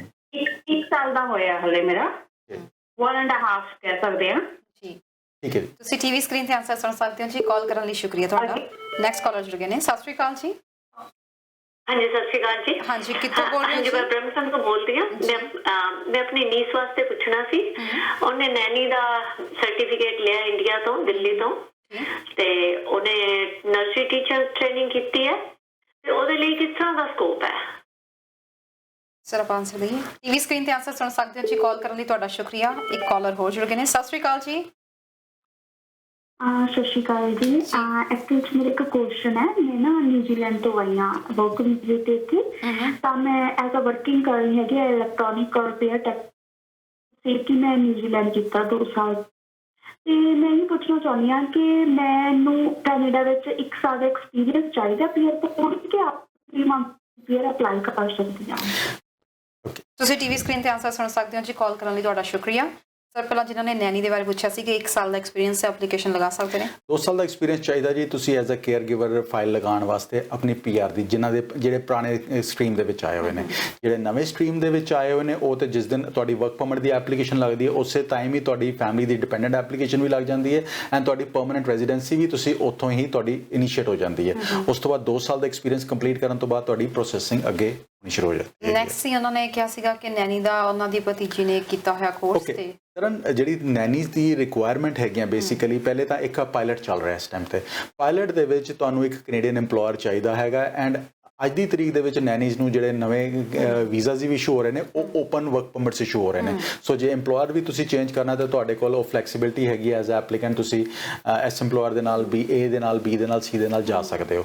ਹੁਣ ਬੇਸਿਕ ਰਿਕੁਆਇਰਮੈਂਟ ਕੀ ਹੈਗੀ ਹੈ? ਤੁਸੀਂ ਤੁਹਾਡੇ ਕੋਲ ਉਸ ਤਰ੍ਹਾਂ ਦੀ ਐਜੂਕੇਸ਼ਨ, ਉੱਥੋਂ ਦਾ ਐਕਸਪੀਰੀਅੰਸ ਐਂਡ ਉਸ ਤਰ੍ਹਾਂ ਦਾ ਆਈਲੈਟ ਸਕੋਰ ਹੋਣਾ ਚਾਹੀਦਾ ਜਿਹੜਾ ਰਿਕੁਆਇਰਡ ਹੈਗਾ ਆ। ਜੇ ਉਹ ਰਿਕੁਆਇਰਮੈਂਟਸ ਤੁਹਾਡੀ ਨੀਸ ਮੀਟ ਕਰ ਰਹੀ ਹੈ ਤੇ ਤੁਹਾਡੀ ਐਪਲੀਕੇਸ਼ਨ ਲੱਗ ਸਕਦੀ ਹੈ। ਵੈਸੇ ਅੱਜ ਦੀ ਤਰੀਕ ਜੇ ਤੁਸੀਂ ਹੁਣੇ ਦੱਸ ਰਹੇ ਹੋ ਕਿ ਉਹਨੇ ਪੜ੍ਹਾਈ ਕੰਪਲੀਟ ਕੀਤੀ ਹੈ ਤੇ ਐਜ਼ ਪਰ ਮਾਈ ਰਿਕਮੈਂਡੇਸ਼ਨ ਉਹਦੇ ਕੋਲ ਐਕਸਪੀਰੀਅੰਸ ਹੋਵੇ ਤੇ ਉਹ ਬੈਟਰ ਰਹੇਗਾ ਜੀ ਬਿਲਕੁਲ। ਨੈਕਸਟ ਨਿਊਜ਼ੀਲੈਂਡ ਤੋਂ ਜਿਨ੍ਹਾਂ ਨੇ ਕਾਲ ਕੀਤੀ ਸੀ ਕਿ ਅਸੀਂ ਇੱਥੇ ਆ ਕੇ ਕੰਮ ਕਰ ਰਹੇ ਹਾਂ ਤੇ ਐਕਸਪੀਰੀਅੰਸ ਕਿੰਨਾ ਰਿਕੁਆਇਰਡ ਹੈ? ਓਕੇ, ਜੇ ਕੈਨੇਡੀਅਨ ਐਕਸਪੀਰੀਅੰਸ ਕਲਾਸ, ਓਕੇ, ਪਹਿਲੇ ਤਾਂ ਤੁਸੀਂ ਜੇ ਤੁਹਾਡੇ ਕੋਲ ਪ੍ਰੀਵੀਅਸ ਐਜੂਕੇਸ਼ਨ ਐਕਸਪੀਰੀਅੰਸ ਹੈਗਾ, ਤੁਹਾਡੀ ਐਪਲੀਕੇਸ਼ਨ ਐਕਸਪ੍ਰੈਸ ਐਂਟਰੀ ਦੇ ਵਿੱਚ ਅੱਜ ਵੀ ਜਾ ਸਕਦੀ ਹੈਗੀ ਹੈ ਐਂਡ ਤੁਹਾਡੇ ਕੋਲ ਓਪਰਚੁਨਿਟੀਜ਼ ਹੈਗੀਆਂ ਕਿ ਐਕਸਪ੍ਰੈਸ ਐਂਟਰੀ ਦੇ ਵਿੱਚ ਵੀ, PNP ਦੇ ਵਿੱਚ ਵੀ ਤੁਹਾਡੀ ਐਪਲੀਕੇਸ਼ਨ ਪਿਕ ਹੋ ਸਕਦੀ ਹੈ ਜਿਸ ਪ੍ਰੋਵਿੰਸ ਦੇ ਵਿੱਚ ਤੁਸੀਂ ਕੰਮ ਕਰ ਰਹੇ ਹੋ। ਜੇ ਓਨਟਾਰੀਓ ਦੇ ਵਿੱਚ ਕਰ ਰਹੇ ਹੋ ਤੇ ਓਨਟਾਰੀਓ ਦੇ PNP ਡਰਾ ਦੇ ਵਿੱਚ ਤੁਹਾਡੀ ਐਪਲੀਕੇਸ਼ਨ ਅੱਜ ਵੀ ਪਿਕ ਹੋ ਸਕਦੀ ਹੈ। ਕੈਨੇਡੀਅਨ ਐਕਸਪੀਰੀਅੰਸ ਕਲਾਸ ਦੇ ਵਿੱਚ ਕੁਆਲੀਫਾਈ ਹੋਣ ਵਾਸਤੇ ਤੁਹਾਨੂੰ 1 ਸਾਲ ਦਾ ਐਕਸਪੀਰੀਅੰਸ ਚਾਹੀਦਾ। ਸੋ ਤੁਹਾਨੂੰ ਬੈਟਰ ਹੈਗਾ ਤੁਸੀਂ ਆਪਣਾ ਕੇਸ ਸਾਨੂੰ ਕਾਲ ਕਰਕੇ ਮੇਰੇ ਨਾਲ 1-on-1 ਅਪਾਇੰਟਮੈਂਟ ਬਣਾ ਸਕਦੇ ਹੋ ਐਂਡ ਆਪਣਾ ਕੇਸ ਡਿਸਕਸ ਕਰ ਸਕਦੇ ਹੋ। ਨੈਕਸਟ ਕਾਲਰ ਜੁੜ ਗਏ ਨੇ। ਸਤਿ ਸ਼੍ਰੀ ਅਕਾਲ ਜੀ, ਕਿੱਥੋਂ ਬੋਲ ਰਹੇ ਹੋ ਜੀ? ਸ਼ਾਇਦ ਫੋਨ ਡਿਸਕਨੈਕਟ ਹੋ ਗਿਆ। ਨੈਕਸਟ ਕਾਲਰ ਆ ਗਏ ਨੇ। ਸਤਿ ਸ਼੍ਰੀ ਅਕਾਲ ਜੀ, ਕਿੱਥੋਂ ਬੋਲ ਰਹੇ ਹੋ? ਸਤਿ ਸ਼੍ਰੀ ਅਕਾਲ ਜੀ, ਮੈਂ BC ਤੋਂ ਮਨਿੰਦਰ ਬੋਲ ਰਿਹਾ ਜੀ। ਜੀ ਸਰ, ਕੀ ਸਵਾਲ ਹੈ? ਮੇਰਾ ਸਵਾਲ ਇਹ ਸੀਗਾ ਸਰ, ਮੈਂ ਹੁਣੇ ਆਪਣੀ ਐਪਲੀਕੇਸ਼ਨ ਫਾਈਲ ਲਾਈ ਹੈ ਅੰਡਰ CEC ਐਂਡ ਮੇਰਾ ਕਲੋਜ਼ ਪਰਮਿਟ ਹੈ, ਤੇ ਜੇ ਮੰਨ ਲਓ ਕਿਉਂਕਿ ਟਾਈਮ ਮੈਨੂੰ ਲੱਗਦਾ ਹੈ ਕਿ ਕਾਫੀ ਲੱਗ ਜਾਏਗਾ, ਮੇਰਾ ਵਰਕ ਪਰਮਿਟ 7-8 ਮਹੀਨੇ 'ਚ ਐਕਸਪਾਇਰ ਹੋਣ ਵਾਲਾ ਹੈ, ਤੇ ਇਹਦੇ ਬਾਅਦ ਕੀ ਸਟੈਪ ਹੋਏਗਾ ਜੇ ਮੇਰਾ ਪਰਮਾਨੈਂਟ ਰੈਜ਼ੀਡੈਂਸੀ ਦੀ ਫਾਈਲ ਪੈਂਡਿੰਗ ਰਹੇਗੀ ਇਸ ਟਾਈਮ ਤੱਕ? ਜੀ ਤੁਸੀਂ ਟੀਵੀ ਸਕਰੀਨ ਤੇ ਆਨਸਰ ਸੁਣ ਸਕਦੇ ਹੋ ਜੀ। ਕਾਲ ਕਰਨ ਲਈ ਤੁਹਾਡਾ ਬਹੁਤ ਬਹੁਤ ਸ਼ੁਕਰੀਆ। ਹੈਲੋ ਸਤਿ ਸ਼੍ਰੀ ਅਕਾਲ ਜੀ, ਕਿੱਥੋਂ ਬੋਲ ਰਹੇ ਹੋ? ਹਾਂਜੀ, ਅਸੀਂ ਬ੍ਰੈਂਪਟਨ ਤੋਂ ਬੋਲ ਰਹੇ ਹਾਂ ਜੀ। ਅਸੀਂ ਪੁੱਛਣਾ ਸੀ ਅਗਰ ਬਿਜ਼ਨਸ ਵੀਜ਼ਾ ਦੇ ਰਿਗਾਰਡਿੰਗ ਤੁਸੀਂ ਕੁਝ ਦੱਸ ਸਕਦੇ ਹੋ, ਕੋਈ ਆਇਲਸ ਦੀ ਰਿਕੁਆਇਰਮੈਂਟ ਜਾਂ ਕਿੰਨੇ ਬੈਂਡ ਜਾਂ ਫੰਡਸ ਬਾਰੇ ਕੁਝ ਇਨਫੋਰਮੇਸ਼ਨ ਮਿਲ ਸਕਦੀ ਹੈ? ਜੀ ਬਿਲਕੁਲ, ਤੁਸੀਂ ਟੀਵੀ ਸਕਰੀਨ ਤੇ ਆਨਸਰ ਸੁਣ ਸਕਦੇ ਹੋ ਜੀ। ਕਾਲ ਕਰਨ ਲਈ ਤੁਹਾਡਾ ਬਹੁਤ ਬਹੁਤ ਸ਼ੁਕਰੀਆ। Next caller. ਸਤਿ ਸ਼੍ਰੀ ਅਕਾਲ ਜੀ। ਹਾਂਜੀ ਸਤਿ ਸ਼੍ਰੀ ਅਕਾਲ ਜੀ, ਕਿੱਥੋਂ ਬੋਲ ਰਹੇ ਹੋ? ਕੀ ਸਵਾਲ ਹੈ? ਹਾਂਜੀ ਸਤਿ ਸ਼੍ਰੀ ਅਕਾਲ ਜੀ, ਅਸੀਂ BC ਤੋਂ ਬੋਲ ਰਹੇ ਹਾਂ ਜੀ। ਅਸੀਂ ਮੈਨੂੰ ਦੱਸੋ ਤੋਂ ਇਹ ਸਵਾਲ ਪੁੱਛਣਾ ਚਾਹੁੰਦੇ ਹਾਂ ਕਿ ਸਾਡੇ ਬੇਟੇ ਦਾ ਰਿਫਿਊਜੀ ਕੇਸ ਲੱਗਾ ਹੈ ਤੇ ਸਾਡਾ ਬੇਟਾ ਐਮਾਜ਼ੋਨ ਕੰਪਨੀ 'ਚ ਕੰਮ ਕਰਦਾ ਰਿਹਾ ਹੈ ਤੇ ਅਸੀਂ ਜੀ ਤੁਸੀਂ ਟੀਵੀ ਸਕਰੀਨ ਤੇ ਆਸਾ ਸੁਣ ਸਕਦੇ ਹੋ ਜੀ। ਕਾਲ ਕਰਨ ਲਈ ਸ਼ੁਕਰੀਆ। ਤੇ ਸਰ ਲਾਸਟ ਕਾਲ ਸੀ ਆਪਣੀ, ਇਸ ਵਾਰ ਆਪਾਂ ਕੋਈ ਕਾਲ ਨਹੀਂ ਹੋਰ ਲੈ ਰਹੇ। ਸੋ ਪਹਿਲਾਂ BC ਤੋਂ ਮਨਿੰਦਰ ਜੀ ਦੀ ਕਾਲ ਆਈ ਸੀ ਤੇ ਉਹਨਾਂ ਨੇ ਕਿਹਾ ਸੀ ਕਿ ਕਲੋਜ਼ ਪਰਮਿਟ ਤੇ ਨੇ 7-8 ਮੰਥ 'ਚ ਉਹਨਾਂ ਦਾ ਐਕਸਪੀਰੀਅੰਸ ਐਕਸਪਾਇਰ ਹੋਣ ਵਾਲਾ ਤੇ CEC ਦੇ ਅੰਡਰ ਉਹਨਾਂ ਦਾ ਫਾਈਲ ਪਿਕ ਹੋ ਗਈ ਹੈ। ਤਰਨ ਜੇ ਇਹਨਾਂ ਦੀ ਫਾਈਲ ਪਿਕ ਹੋ ਗਈ ਹੈ ਐਂਡ ਓਪਨ ਵਰਕ ਪਰਮਿਟ ਵਾਸਤੇ ਇਹਨਾਂ ਦੀ ਐਲੀਜੀਬਿਲਟੀ ਬਣ ਸਕਦੀ ਹੈ। ਸੋ ਜਿਸ ਕੰਸਲਟੈਂਟ ਨੂੰ ਤੁਸੀਂ ਜਾਂ ਲਾਇਰ ਨੂੰ ਹਾਇਰ ਕੀਤਾ ਹੋਇਆ ਉਹਦੇ ਤੋਂ ਸਰਵਿਸਿਜ਼ ਲਓ and get him to help you with that. ਜੇ ICC ਦੀ ਹੈਲਪ ਚਾਹੀਦੀ ਹੈ, ਸਾਡੀ ਹੈਲਪ ਚਾਹੀਦੀ ਹੈ, ਤੁਸੀਂ ਸਾਨੂੰ ਕਾਲ ਕਰ ਸਕਦੇ ਹੋ and we will guide you for such applications. And ਤੁਹਾਡੀ ਜੇ ਫਾਈਲ ਪਿਕ ਹੋ ਗਈ ਹੈ ਤੇ ਤੁਸੀਂ ਓਪਨ ਵਰਕ ਪਰਮਿਟ, ਸੋ ਤੁਹਾਨੂੰ ਘਬਰਾਉਣ ਦੀ ਲੋੜ ਨਹੀਂ ਹੈਗੀ, ਤੁਹਾਡੇ ਕੋਲ ਆਪਸ਼ਨਸ ਐਗਜ਼ਿਸਟ ਕਰਦੇ ਜੀ ਬਿਲਕੁਲ। ਨੈਕਸਟ BC ਤੋਂ ਕਾਲ ਸੀ, ਉਹਨਾਂ ਨੇ ਕਿਹਾ ਬੇਟੇ ਦਾ ਰਿਫਿਊਜੀ ਲੱਗਿਆ ਹੋਇਆ ਤੇ Amazon 'ਚ ਜਿਹੜੀ ਜੌਬ ਕੀਤੀ ਉਹਦੇ ਬਾਰੇ ਪੁੱਛਣਾ ਚਾਹੁੰਦੇ ਲਗਾ। ਓਕੇ ਟੈਕਨੀਕਲੀ ਓਕੇ ਤਰਨ ਜੀ ਰਿਫਿਊਜੀਜ਼ ਜਿਨ੍ਹਾਂ ਨੇ ਵੀ ਐਪਲੀਕੇਸ਼ਨ ਓਕੇ ਕਾਲ ਲੈਣੀ ਹੈ ਤੁਸੀਂ? ਨਹੀਂ ਬਿਲਕੁਲ ਕਾਲ ਬੰਦ ਇਸ ਟਾਈਮ। ਸੌਰੀ ਦਰਸ਼ਕਾਂ ਨੂੰ ਅਸੀਂ ਮੁਆਫੀ ਚਾਹਾਂਗੇ ਕਿ ਇਸ ਤੋਂ ਬਾਅਦ ਕੋਈ ਹੋਰ ਕਾਲ ਓਕੇ ਰਿਫਿਊਜੀਜ਼ ਦੇ ਵਾਸਤੇ ਜਿਹੜੇ ਖਾਸ ਕਰ ਐਸੈਂਸ਼ੀਅਲ ਹੈਲਥ ਸਰਵਿਸਿਜ਼ ਦੇ ਵਿੱਚ ਜਿਨ੍ਹਾਂ ਦਾ ਐਕਸਪੀਰੀਅੰਸ ਹੈਗਾ ਕੈਨੇਡਾ ਦੇ ਵਿੱਚ, ਉਹਨਾਂ ਦੀ ਐਪਲੀਕੇਸ਼ਨ ਪ੍ਰਾਇੋਰਿਟੀ ਬੇਸ ਦੇ ਉੱਤੇ ਵਰਕ ਹੋ ਰਿਹਾ ਬਿਕੋਜ਼ ਪਾਇਲਟ ਸ਼ੁਰੂ ਕੀਤਾ ਗਿਆ ਸੀਗਾ ਖਾਸ ਕਰ ਉਹਨਾਂ ਵਾਸਤੇ ਜਿਹੜੇ ਹੈਲਥ ਸਰਵਿਸਿਜ਼ ਦੇ ਨਾਲ ਰਿਲੇਟਡ ਆਕੂਪੇਸ਼ਨ ਦੇ ਵਿੱਚ ਇੱਥੇ ਰਿਫਿਊਜੀਜ਼ ਕੰਮ ਕਰ ਰਹੇ ਨੇ। ਹੁਣ ਤੁਹਾਡਾ ਬੇਟਾ ਜਿਹੜਾ ਹੈਗਾ Amazon ਦੇ, ਉਹ ਹੈਲਥ ਸਰਵਿਸਿਜ਼ ਨਾਲ ਰਿਲੇਟਡ ਨਹੀਂ ਹੈਗਾ ਬਟ ਆਪਣੀ ਐਪਲੀਕੇਸ਼ਨ ਨੂੰ ਸਪੋਰਟ ਕਰਨ ਵਾਸਤੇ ਐਬਸੋਲੂਟਲੀ ਉਹ ਇਨਫੋਰਮੇਸ਼ਨ ਤੁਹਾਨੂੰ ਲਗਾਉਣੀ ਚਾਹੀਦੀ ਹੈ। ਇਟ ਇਜ਼ ਆਲਵੇਜ਼ ਗੁੱਡ ਕਿ ਹਰ ਚੀਜ਼ ਤੁਸੀਂ ਪੁੱਟ ਅਪ ਕਰੋ ਉਸ ਤਰ੍ਹਾਂ। ਜੀ ਬਿਲਕੁਲ। ਬਿਜ਼ਨਸ ਵੀਜ਼ਾ ਬਾਰੇ ਜਾਣਨ ਬਾਰੇ ਬ੍ਰੈਂਪਟਨ ਤੋਂ ਕਿਸੇ ਦੀ ਕਾਲ ਆਈ ਸੀ। ਓਕੇ ਬਿਜ਼ਨਸ ਵੀਜ਼ਾ ਦੇ ਵਿੱਚ ਐਪਲੀਕੈਂਟ ਦੇ ਉੱਤੇ ਡਿਪੈਂਡ ਕਰਦਾ ਹੈ। ਦਾ reason is that business visa ਦੇ ਵਿੱਚ ਕਾਫੀ ਸਾਰੀਆਂ ਓਪਰਚੁਨਿਟੀਜ਼ ਐਗਜ਼ਿਸਟ ਕਰਦੀਆਂ ਪਈਆਂ। ਅਸੀਂ PNP ਦੀ ਗੱਲ ਕਰ ਰਹੀ ਹੈ, PNP ਐਂਟਰਪ੍ਰੀਨਿਓਰ ਪ੍ਰੋਗਰਾਮਸ ਐਗਜ਼ਿਸਟ ਕਰ ਰਹੇ ਨੇ। ਸਟਾਰਟਅਪ ਦੇ ਵਿੱਚ ਕਾਫੀ ਸਾਰੀ ਚੇਂਜਸ ਆ ਗਈਆਂ ਹੋਈਆਂ ਐਂਡ ਇੰਪਲੀਮੈਂਟੇਸ਼ਨਸ ਵੀ ਸ਼ੁਰੂ ਹੋ ਚੁੱਕੇ ਨੇ 1 ਮਾਰਚ ਤੋਂ। ਸੋ ਓਨਰ ਆਪਰੇਟਰ ਦੇ ਵਿੱਚ ਕਾਫੀ ਸਾਰੀ ਚੇਂਜਸ ਆਈਆਂ ਹੈਗੀਆਂ। ਸਟਾਰਟਅਪ ਉਸੇ ਤਰ੍ਹਾਂ ਚੱਲ ਰਿਹਾ ਹੈਗਾ ਐਂਡ ਕਾਫੀ ਸਾਰੇ ਪ੍ਰੋਗਰਾਮ ਐਗਜ਼ਿਸਟ ਕਰ ਰਹੇ ਨੇ। ਇੰਟਰਾ ਕੰਪਨੀ ਟ੍ਰਾਂਸਫਰ ਐਗਜ਼ਿਸਟ ਕਰ ਰਿਹਾ। ਤੁਹਾਨੂੰ ਬੈਟਰ ਸੁਜੈਸਟਡ ਹੈਗਾ ਕਿ ਤੁਸੀਂ ਜਿਨ੍ਹਾਂ ਦਾ ਕੇਸ ਡਿਸਕਸ ਕਰਨਾ ਚਾਹੁੰਦੇ ਹੋ ਉਹਨਾਂ ਦਾ CV ਸਾਡੇ ਨਾਲ ਸ਼ੇਅਰ ਕਰ ਲਓ, ਹਸਬੈਂਡ ਵਾਈਫ ਦੇ ਉਹਨਾਂ ਦੇ ਪ੍ਰੋਫਾਈਲ ਸਾਡੇ ਨਾਲ ਸ਼ੇਅਰ ਕਰ ਲਓ, ਉਹਨਾਂ ਦੇ ਨੈਟ ਐਸੈਟਸ ਦੀ ਡਿਟੇਲ ਸਾਡੇ ਨਾਲ ਸ਼ੇਅਰ ਕਰ ਲਓ ਐਂਡ 1-on-1 ਤੁਸੀਂ ਮੇਰੇ ਨਾਲ ਅਪਾਇੰਟਮੈਂਟ ਬੁੱਕ ਕਰ ਸਕਦੇ ਹੋ and I will guide you ਕਿ ਕਿਹੜਾ ਓਪਰਚੁਨਿਟੀ ਉਹਨਾਂ ਵਾਸਤੇ ਬੈਸਟ ਵਰਕ ਕਰ ਸਕਦੀ ਹੈ। ਬਿਲਕੁਲ ਸਰ। ਤੇ ਹਮੇਸ਼ਾ ਤੁਹਾਡੇ ਕੋਲ ਕੁਝ ਆਪਸ਼ਨਸ ਹੁੰਦੇ ਨੇ ਸਟੂਡੈਂਟਸ ਲਈ, ਖਾਸ ਤੌਰ ਤੇ ਜਾਂ ਵਰਕ ਪਰਮਿਟ ਹੋਲਡਰਸ ਲਈ ਕੋਈ ਵੈਕੈਂਸੀਜ਼ ਵਗੈਰਾ, ਇਸ ਵਾਰ ਕੁਝ ਹੈ ਤੁਹਾਡੇ ਕੋਲ? ਬਿਲਕੁਲ ਤਰਨ ਜੀ, ਇਸ ਟਾਈਮ ਤੇ ਵੀ ਬਿਕੋਜ਼ ਸਾਨੂੰ 14 ਸਾਲ ਤੋਂ ਜ਼ਿਆਦਾ ਅਰਸਾ ਹੋ ਗਿਆ ਇਮੀਗ੍ਰੇਸ਼ਨ ਸਰਵਿਸਿਜ਼ ਪ੍ਰੋਵਾਈਡ ਕਰਦੇ ਹੋਇਆ and we have worked with lot of EMPLOYERS। So ਜਿਹੜੇ EMPLOYER ਨਾਲ ਉਹਨਾਂ ਦੇ ਕੋਲ ਇੱਕ ਇਹੋ ਜਿਹਾ ਫੇਥ ਬਣ ਗਿਆ ਹੋਇਆ ਕਿ ਉਹਨਾਂ ਕੋਲ ਜਦੋਂ ਵੀ ਓਪਨਿੰਗ ਆਉਂਦੀ ਹੈ ਤੇ ਰੀਚ ਆਊਟ ਟੂ ਅਸ ਕਿ ਆਹ ਓਪਨਿੰਗ ਹੈਗੀ ਹੈ, ਸਾਡੇ ਕੋਲ ਕੋਈ ਐਪਲੀਕੈਂਟ ਹੈਗਾ ਤੇ send them over because previously ਅਸੀਂ ਜਿੰਨੇ ਵੀ ਐਪਲੀਕੈਂਟਸ ਭੇਜੇ ਹੈਗੇ ਨੇ they have been very very sincerely and hard working, they have worked with those employers and ਇੱਕ ਦੋਨਾਂ ਦੀ ਰੈਪੋ ਅਸਰੀ ਬਣ ਜਾਂਦੀ। ਉਹਨਾਂ ਕਰਕੇ ਹੀ ਸਾਡੀ ਰੈਪੋ ਵੀ ਉਹਨਾਂ EMPLOYER ਨਾਲ ਅੱਛੀ ਬਣੀ ਹੋਈ ਹੈ। ਅੱਜ ਦੀ ਤਰੀਕ ਦੇ ਵਿੱਚ ਵੀ ਸਾਡੇ ਕੋਲ ਓਨਟਾਰੀਓ ਦੇ ਵਿੱਚ ਓਪਨਿੰਗਸ ਹੈਗੀਆਂ ਜੀ, NOC B ਦੀਆਂ, ਹਸਪਿਟੈਲਿਟੀ ਸੈਕਟਰ ਦੀਆਂ, ਫੂਡ ਸਰਵਿਸ ਸੁਪਰਵਾਈਜ਼ਰ ਦੀਆਂ, ਕੁਕਸ ਦੀਆਂ, ਸ਼ੈਫਸ ਦੀਆਂ, ਅਸਿਸਟੈਂਟ ਕੁਕ, ਲਾਈਨ ਕੁਕਸ ਦੀਆਂ ਓਪਨਿੰਗਸ ਹੈਗੀਆਂ। ਇਸੇ ਤਰ੍ਹਾਂ ਸਾਡੇ ਕੋਲ ਨੋਵਾ ਸਕੋਸ਼ੀਆ, ਨਿਊ ਬ੍ਰਾਂਜ਼ਵਿਕ, ਨਿਊ ਫਾਊਂਡਲੈਂਡ ਦੇ ਵਿੱਚ ਵੀ ਓਪਨਿੰਗਸ ਹੈਗੀਆਂ।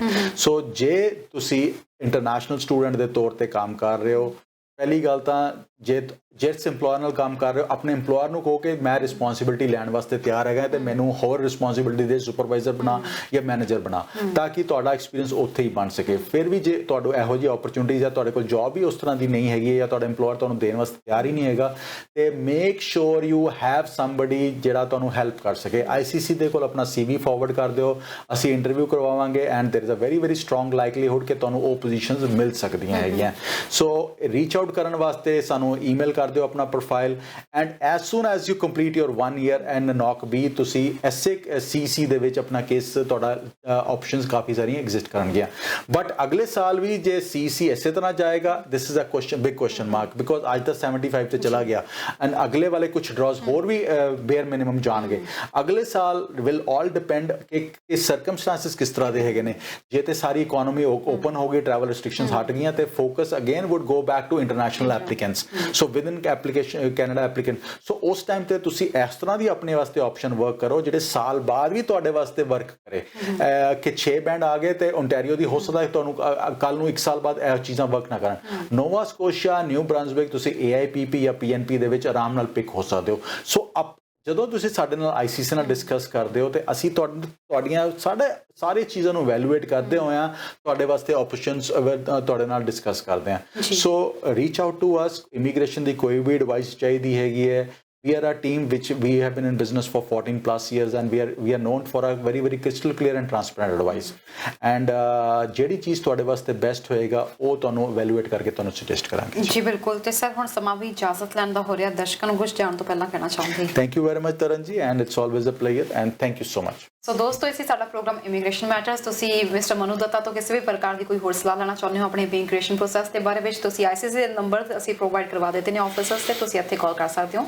ਫਿਲਹਾਲ ਪ੍ਰੋਗਰਾਮ ਦੇਖਣ ਲਈ ਤੁਹਾਡਾ ਬਹੁਤ ਬਹੁਤ ਧੰਨਵਾਦ। ਦਿਓ ਇਜਾਜ਼ਤ, ਦੇਖਦੇ ਰਹੋ ਹਮਦਰਦ TV। ਸਤਿ ਸ੍ਰੀ ਅਕਾਲ।